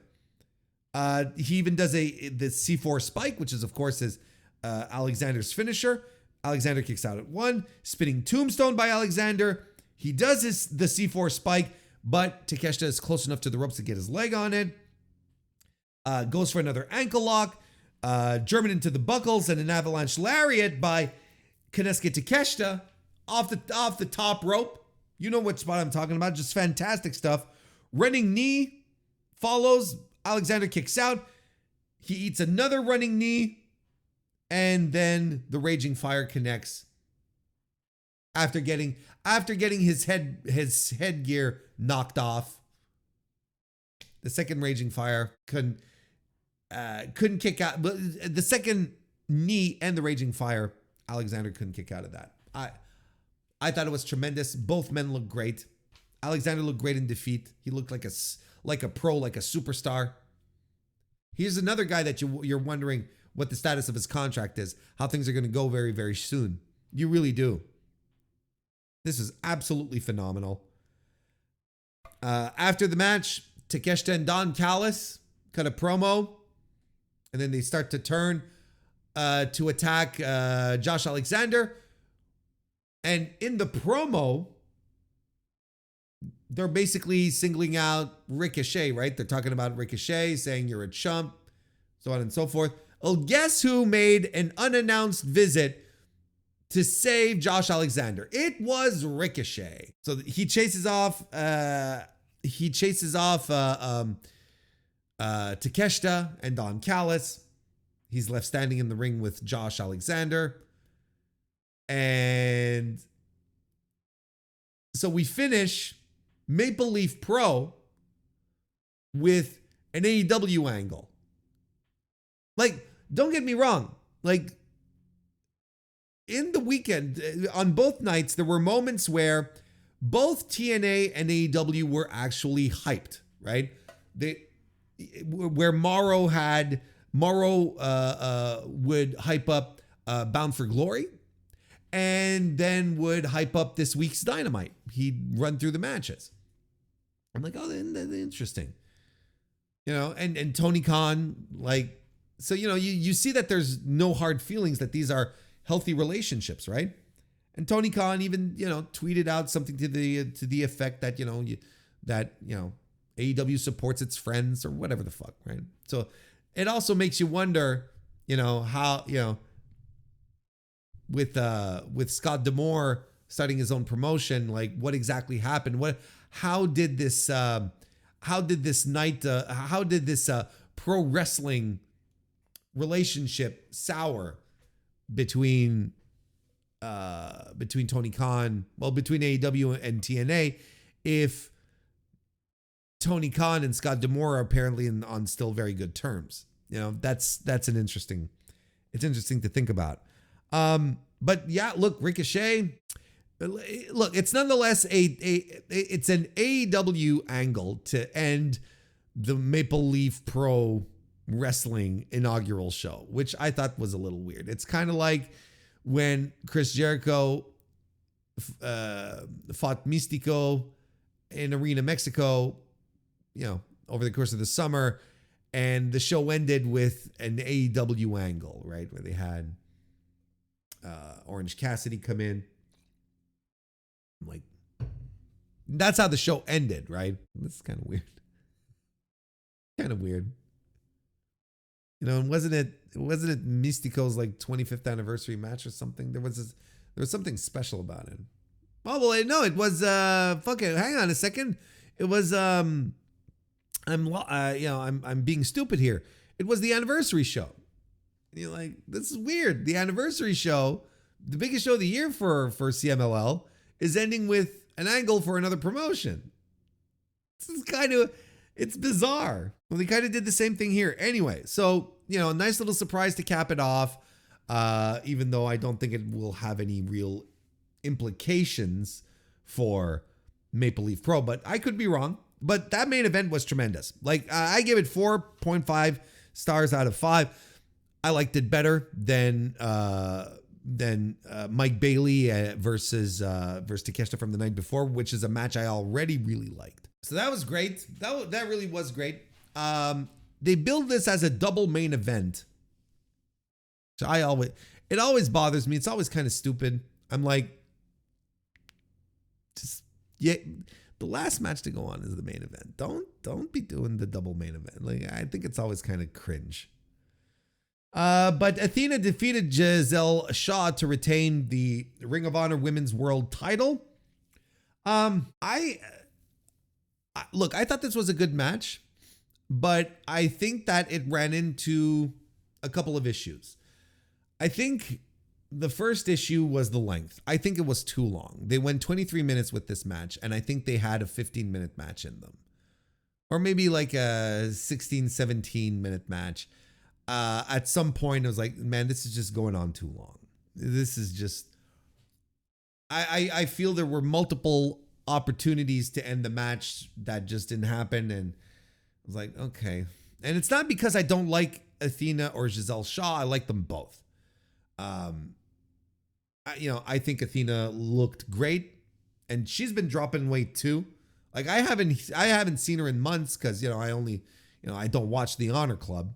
I don't, whatever, the Ring of Honor show. So she, I don't see her from week to week. She looks great. Like, she is looking tremendous. And another good defense for her. Giselle always looks the part, and I like her. She's good. I don't think she's as good as Athena. The thing is, with Giselle, I think she's sloppy. I think overall she's sloppy, but that kind of sloppy, which also makes her not bad, where it's like, well, she can work with it. Not unlike Mercedes Moné. Mercedes Moné, you can never say that her work is the crispest you've ever seen. That's not her thing. That's absolutely not what she's good for. But she somehow makes the sloppiness work. I kind of felt like Athena didn't quite compose well with Giselle. I think Giselle I don't think she has that other gear. I think this match was kind of proof of that. Athena does, but Athena needs to be with an opponent who can hit another gear as well. Like Athena will not raise someone to her level, and I'm not saying that she does this in a malicious way where she wants to keep people down. There's just wrestlers like that who are very good, but and have these great matches, but usually great matches with opponents who can match them, as opposed to the wrestler bringing them up to their level. Now, those are special talents, don't get me wrong, but that's the people who can do that, like Will Ospreay, Bret Hart. That takes a special type of talent. I don't think Athena was counter-working here, but it was a little sloppy, and she really did do the best she could in the circumstances. And I still think it's a very good, a good match. 3.5 stars. I think it's good. Yeah, there you go. So that was the top of the card. Let's go all the way to the bottom and work our way back up. Aiden Prince and the Jet Setters defeated Rocky Romero, Rohan Raja, and Rohit Raju. Rohan Raja just won the Grail Championship, and put him in a 6-man. This was fine. Fine little opener. Not as exciting as the night before, but good enough. The Qatar Pro Wrestling Qatar title was on the line as El Reverso defeated the champion Classy Ali to become the new Qatar champion. El Reverso, who came out, he has a mask and everything, and he came out in white and red Canadian inspired gear, and I'm like, okay. All right then. And Classy Ali, can't say I'm familiar with his work. The commentary was putting over the fact that he fancies himself as being rich, a noble, an aristocrat, and he's better than everyone else, one of those gimmicks. Classy Ali, who, despite the fact, he wears like a black singlet and there's barbed wire printed on it. Classy Ali. I don't know. Don't have many thoughts on this. It was all right, I guess. I gave it 2 3/4 stars. I thought the work was good, but it just lacked something. Then we had Kylie Ray and Miyu Yamashita defeating Harley Cameron and Lady Luck. This was a much better women's match than the night before. This was so much better. Where they did an angle here where Lady Luck and Kylie Ray were hugging backstage, and then Lady Luck, along with the help of Harley Cameron, turned on Kylie Ray, and this set up this match for tonight, or on night 2, I should say. Look, Lady and Kylie Ray in this match, when they were one-on-one and exchanging, they were tremendous. They were very good. It was very good together. Everyone looked good. Solid match. So much better than the night before. 3.5 stars. I groaned audibly when the word 6-way scramble came into the world, but I thought it was very good. I enjoyed it tremendously. Psycho Mike defeated Alex Zane, Jake Something, Sheldon Jean, Stu Grayson, and Trevor Lee to win the scramble. Psycho Mike, another guy, I guess working out of Windsor, working over at Smash Wrestling and Border City Wrestling. Psycho Mike. And I guess his thing is that he likes to do body slams. So he'd ask the crowd, first time I see the guy wrestle. So he asked the crowd, he says, who wants to see a body slam? Because he comes out, first of all, he calls himself Psycho Mike, right? Now, Psycho, it creates something in your mind, right? It creates an expectation. And he comes out and he's got, I guess Hamilton Tiger Cats inspired gear. I don't know. And he's just a dude. Like, he's a guy, you know, he gets his eyes get really wide because he's psycho, but otherwise, you know, there's nothing. He's just a guy in trunks.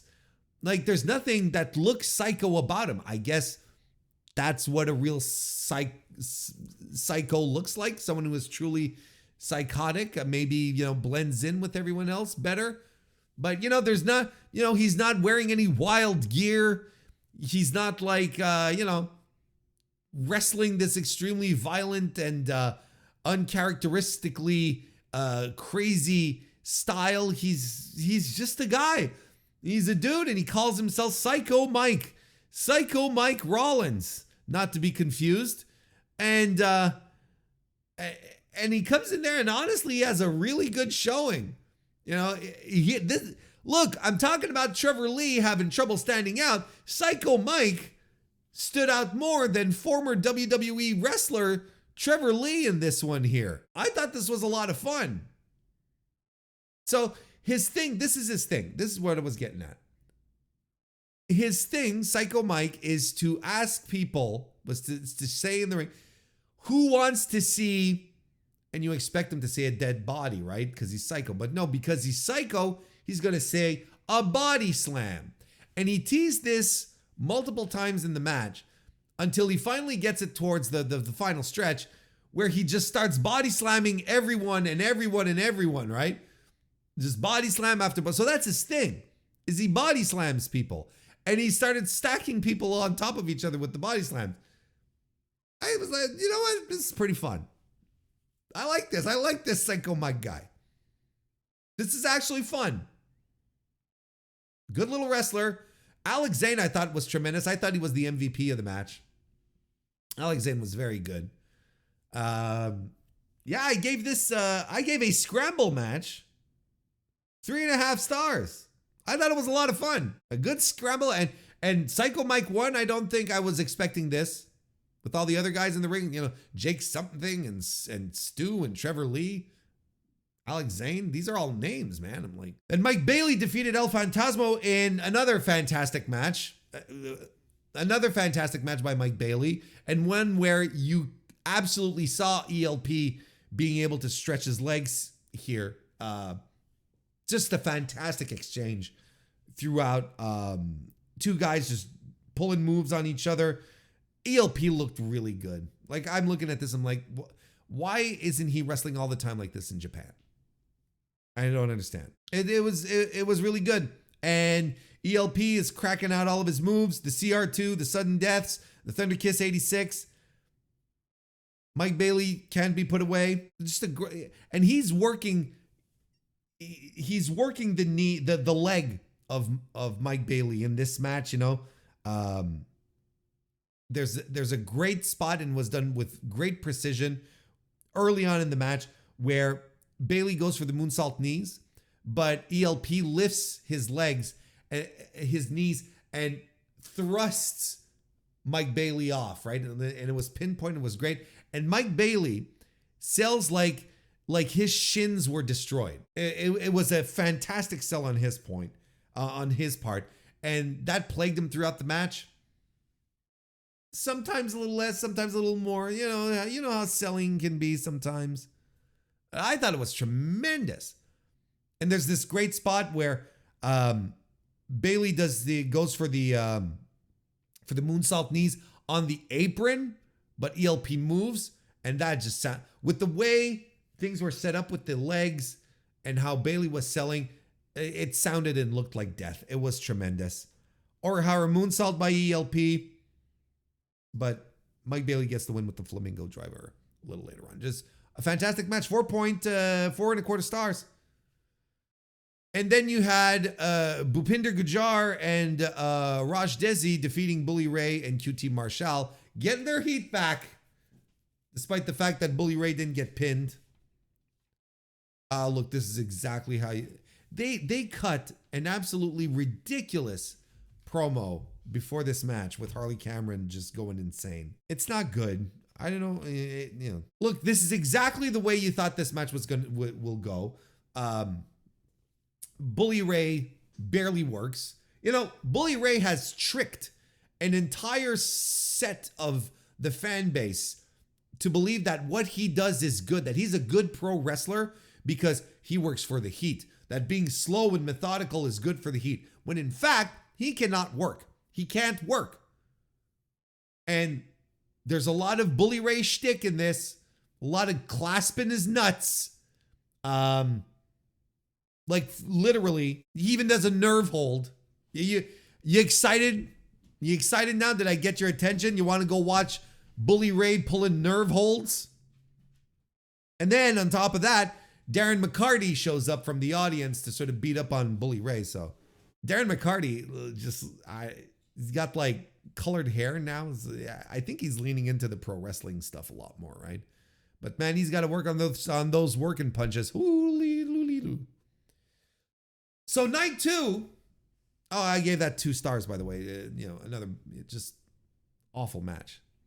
So night 2 overall, much more entertaining than night 1. So that's why I said, and the bits that were entertaining were really good, which makes me say, like I said, like I said at the start, was Maple Leaf Pro successful in making a successful pro wrestling show? I would say 60% yes. Yeah, there's a lot of stuff that just doesn't quite connect. That's fine, but doesn't have any feeling. There's nothing outside of the Bully Ray matches. There's really nothing that's terribly egregious, right? But even if both, I honestly think, I honestly think, looking at how everything was set up for these 2 nights, I would have just done one. I would have just done the one night. And I think then the conversation would be very different, at least in my regard, where I'd be like, this was tremendous. Great night of pro wrestling. Can't wait for the future. Where now I'm kind of like, well, we got ourselves a little bit of a mixed bag. And what's really good is really good. And the rest is kind of there. And if that isn't the purest distillation of the TNA recipe of the Scott D'Amore era, the Impact TNA recipe, I don't know what to tell you. This is exactly what we used to get. We're back getting it again. Now, I'm not shutting the door on it. I'm intrigued enough. I want to see where this goes.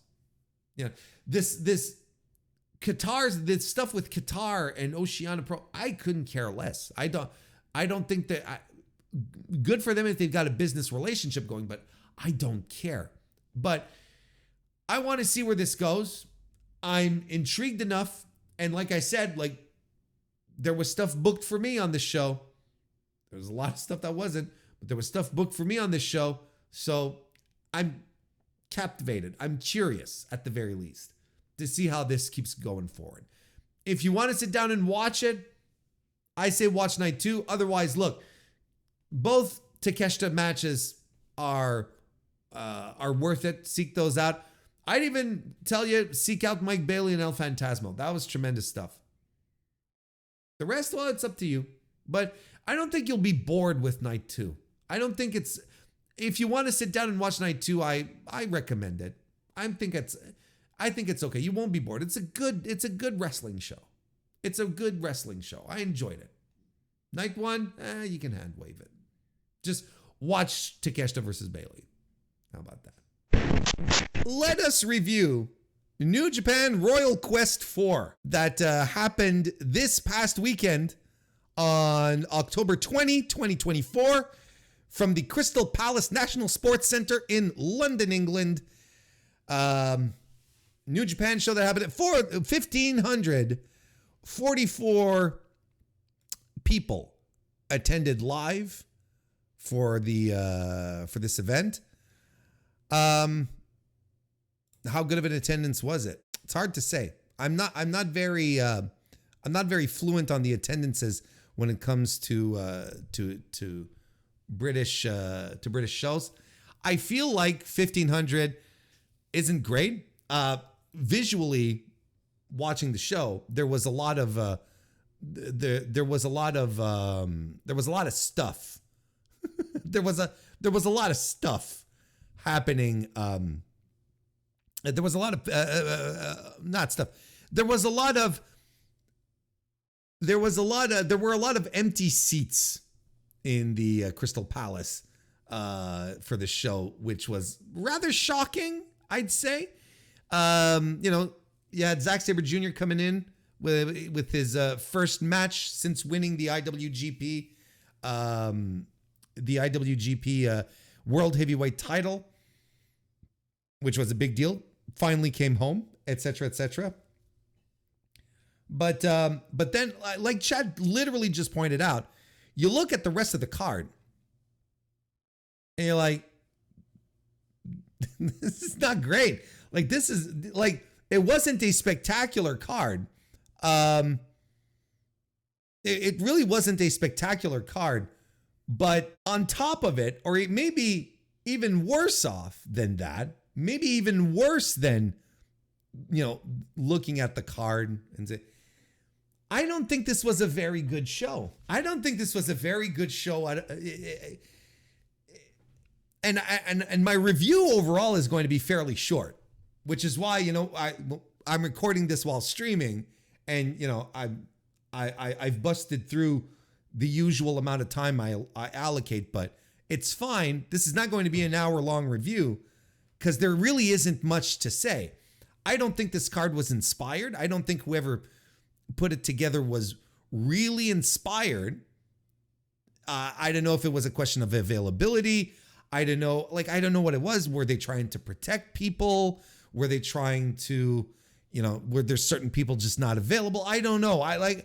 I couldn't even tell you what was the overall plan here, other than the end result wasn't very good.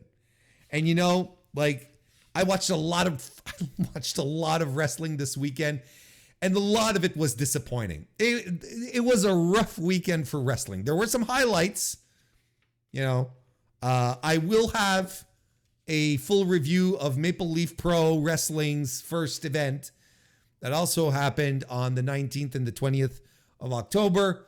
Speaking, of course, of Forged in Excellence, the 2 nights. I'm recording that offline. It will be on the Mr. Warren Hayes Show podcast. But this wasn't great.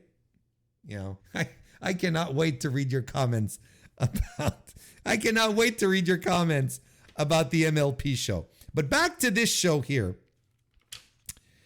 Very disappointing. Let's start from the top. Let's just go straight to the top, the business end of the card.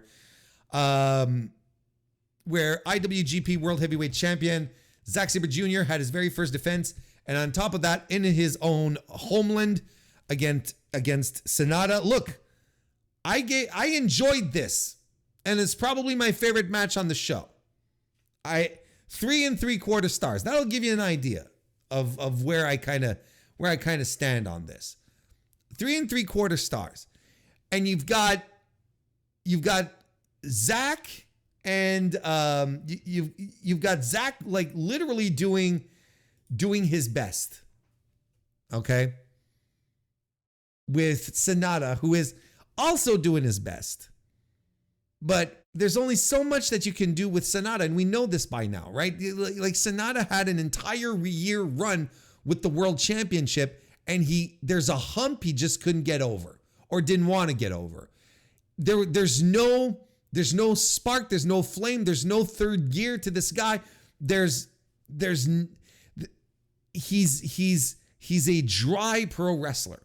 And then you get in the match with Zack, who he's always trying stuff out, always trying to keep things interesting, always trying to keep things fresh.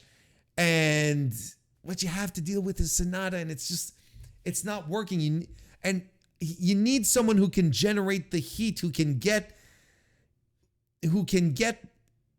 Zack and his ground game feeling like it's a struggle for Zack, or that he's kind of working from beneath, which is not with Zack is capable of doing both.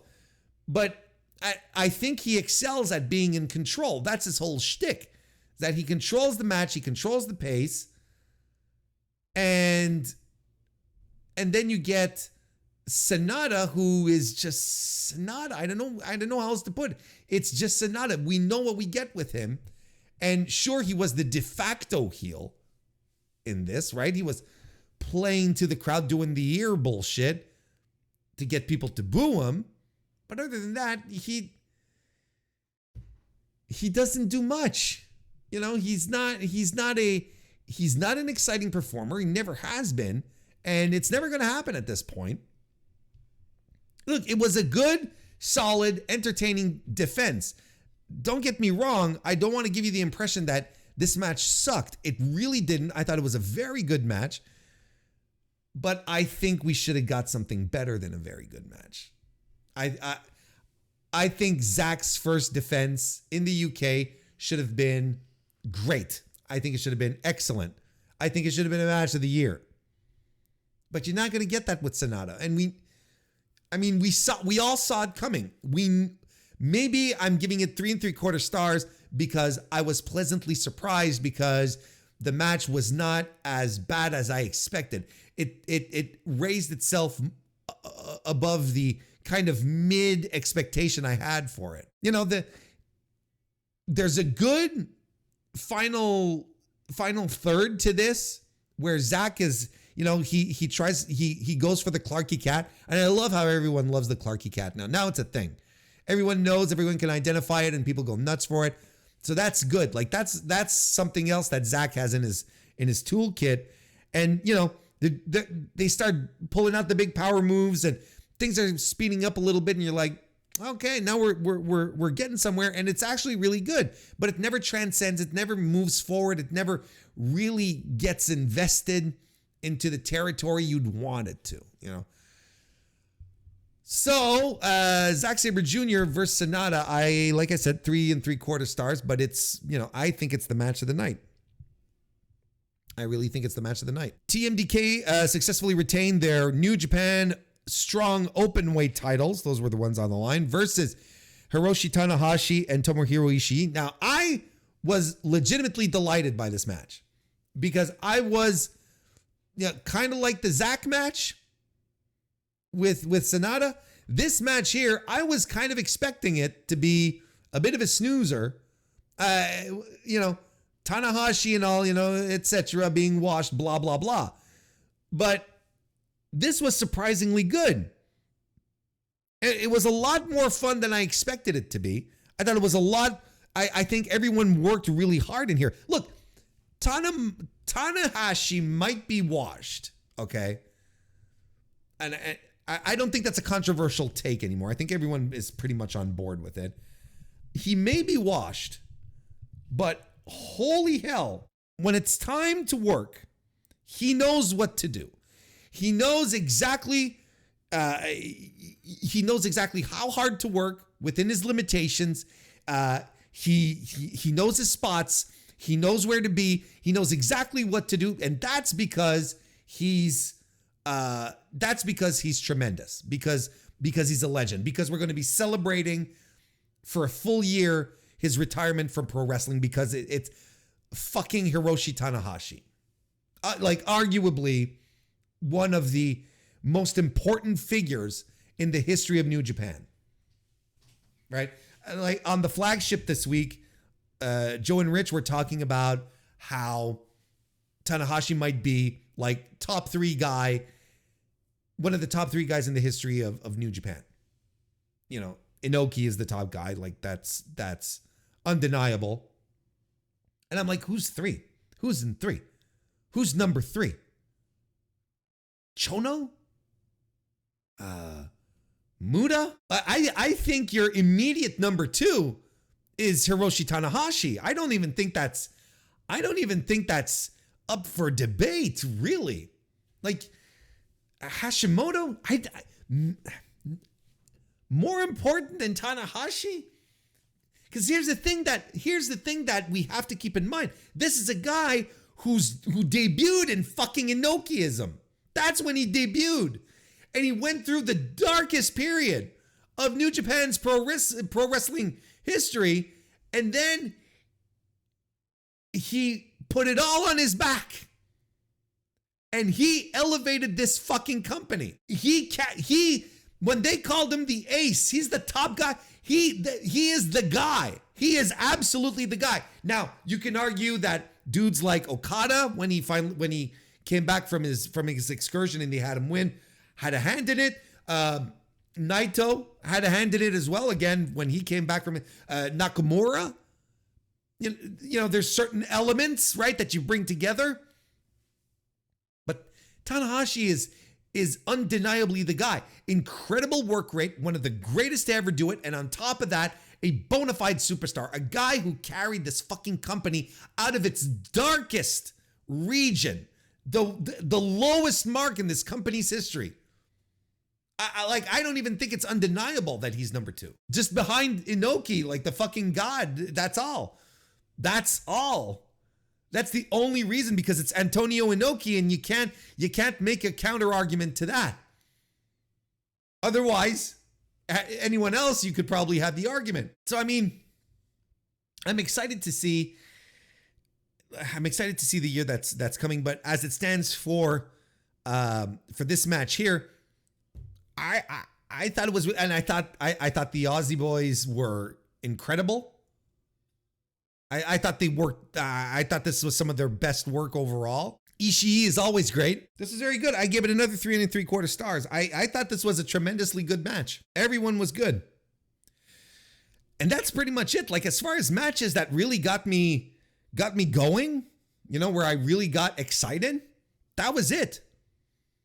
It's those two matches, and the rest. Look, let's run through the rest.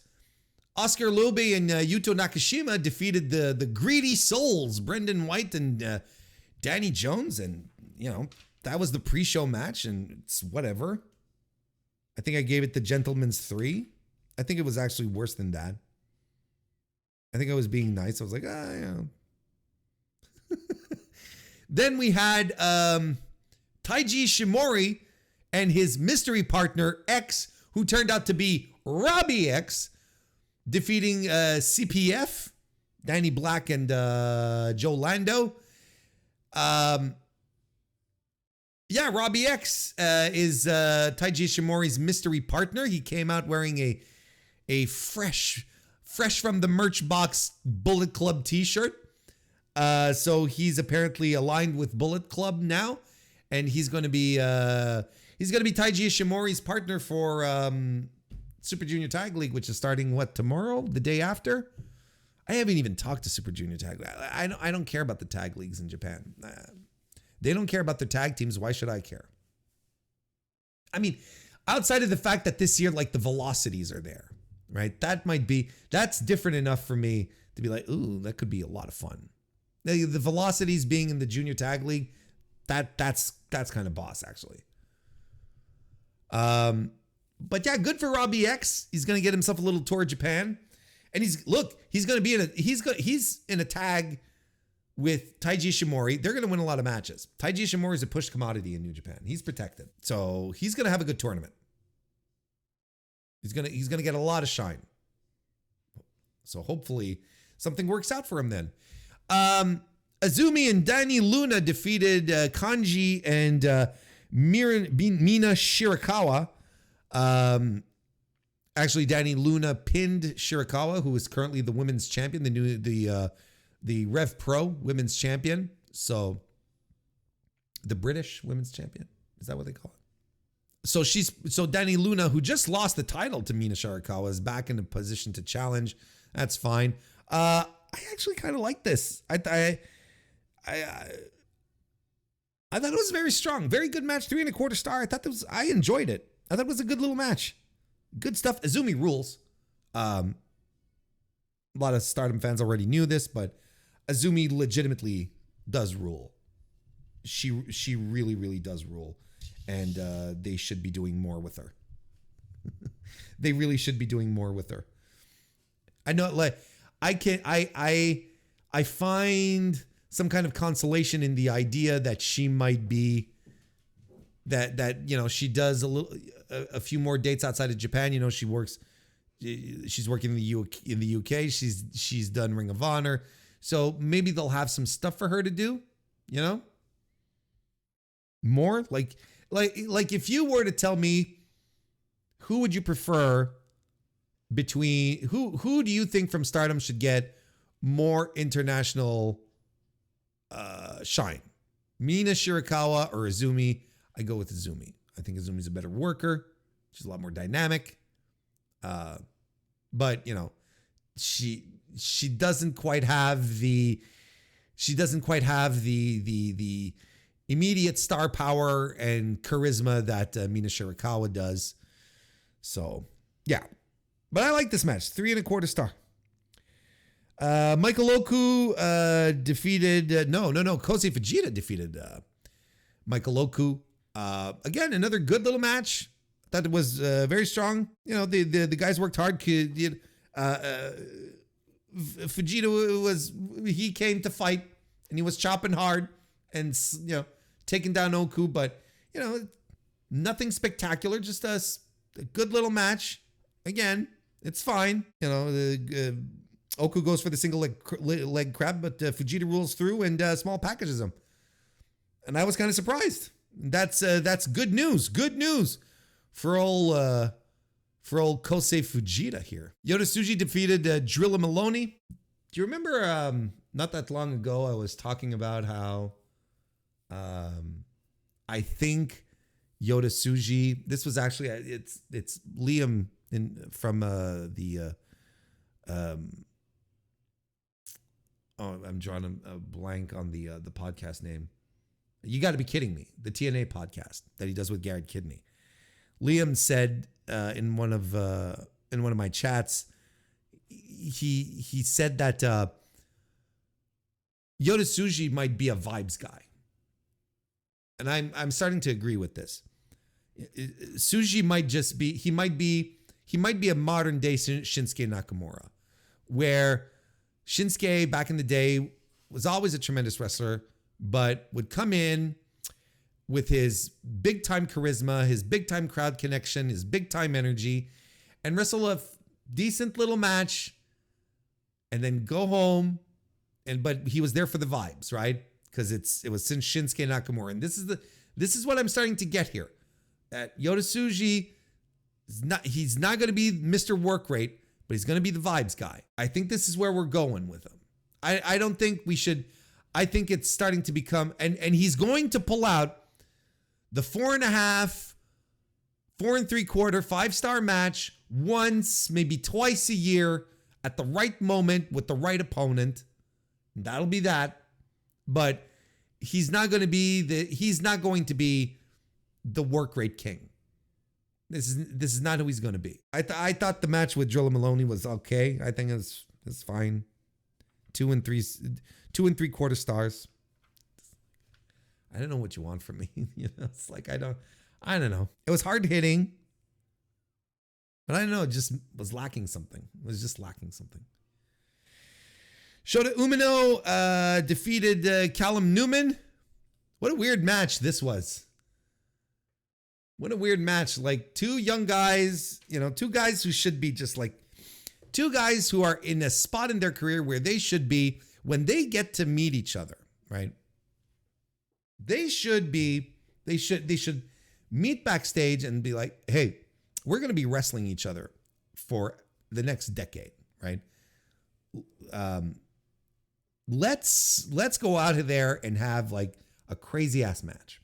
Let's just go and lay it all out so that people remember who we are, and maybe we'll build something between the both of us. But we can both help each other's careers here by going on and just being insane.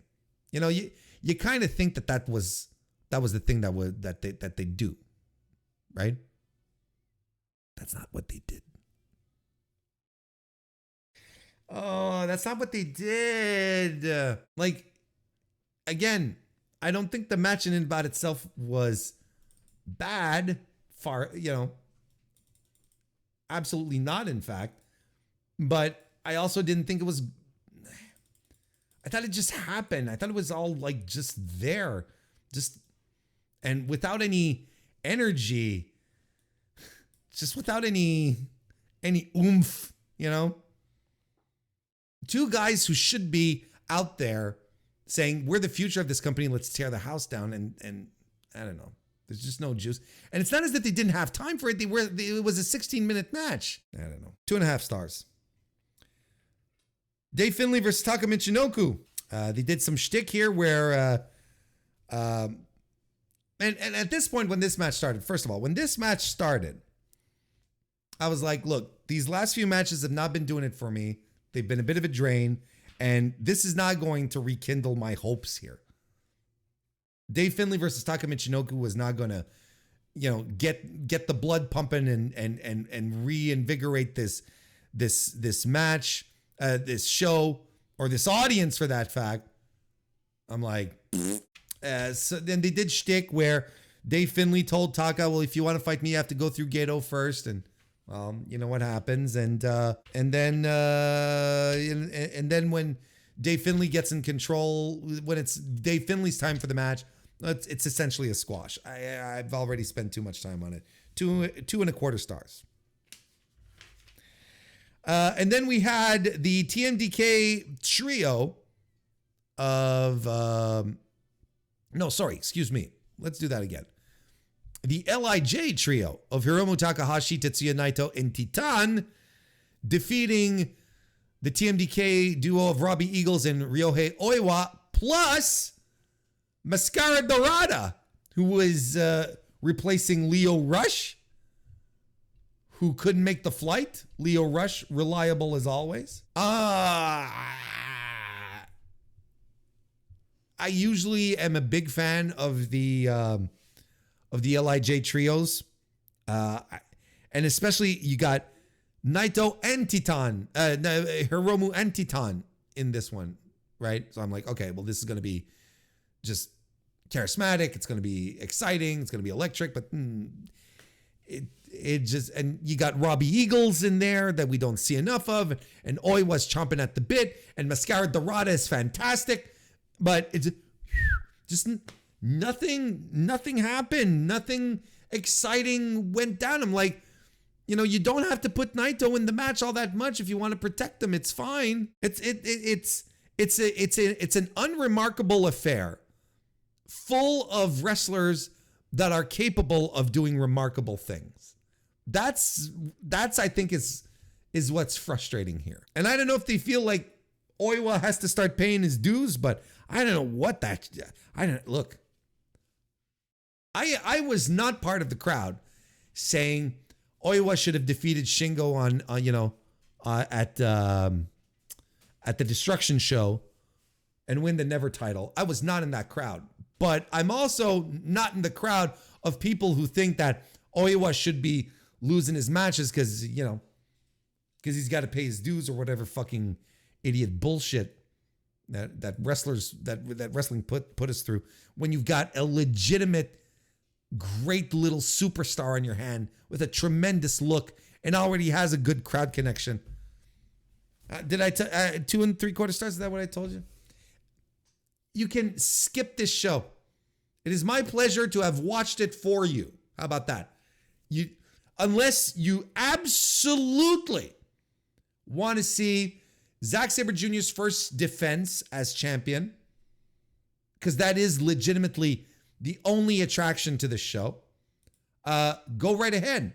But otherwise, I keep that aside, tuck it aside. You don't have to think about it. You didn't miss anything. Watch some CMLL instead. You know, they had the Universal Championship that happened this Friday. La Catalina defeated Tony Storm. Hell, watch Battle of the Belts. Like, save your time for other stuff here. You don't have to seek out Royal Quest IV. You really don't. That's my review of it. Just a forgettable show. I don't think it was very good.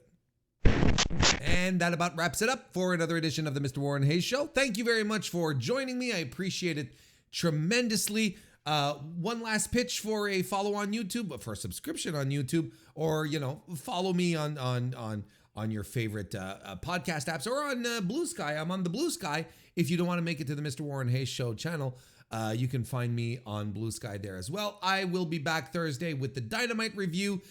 Do make sure that you know, if you want to join in on the streams, well, you join the Mr. Warren Hayes Show channel and over on YouTube and join us. You know, I stream a couple of times a week, and they're always good times. So we'd love to have you.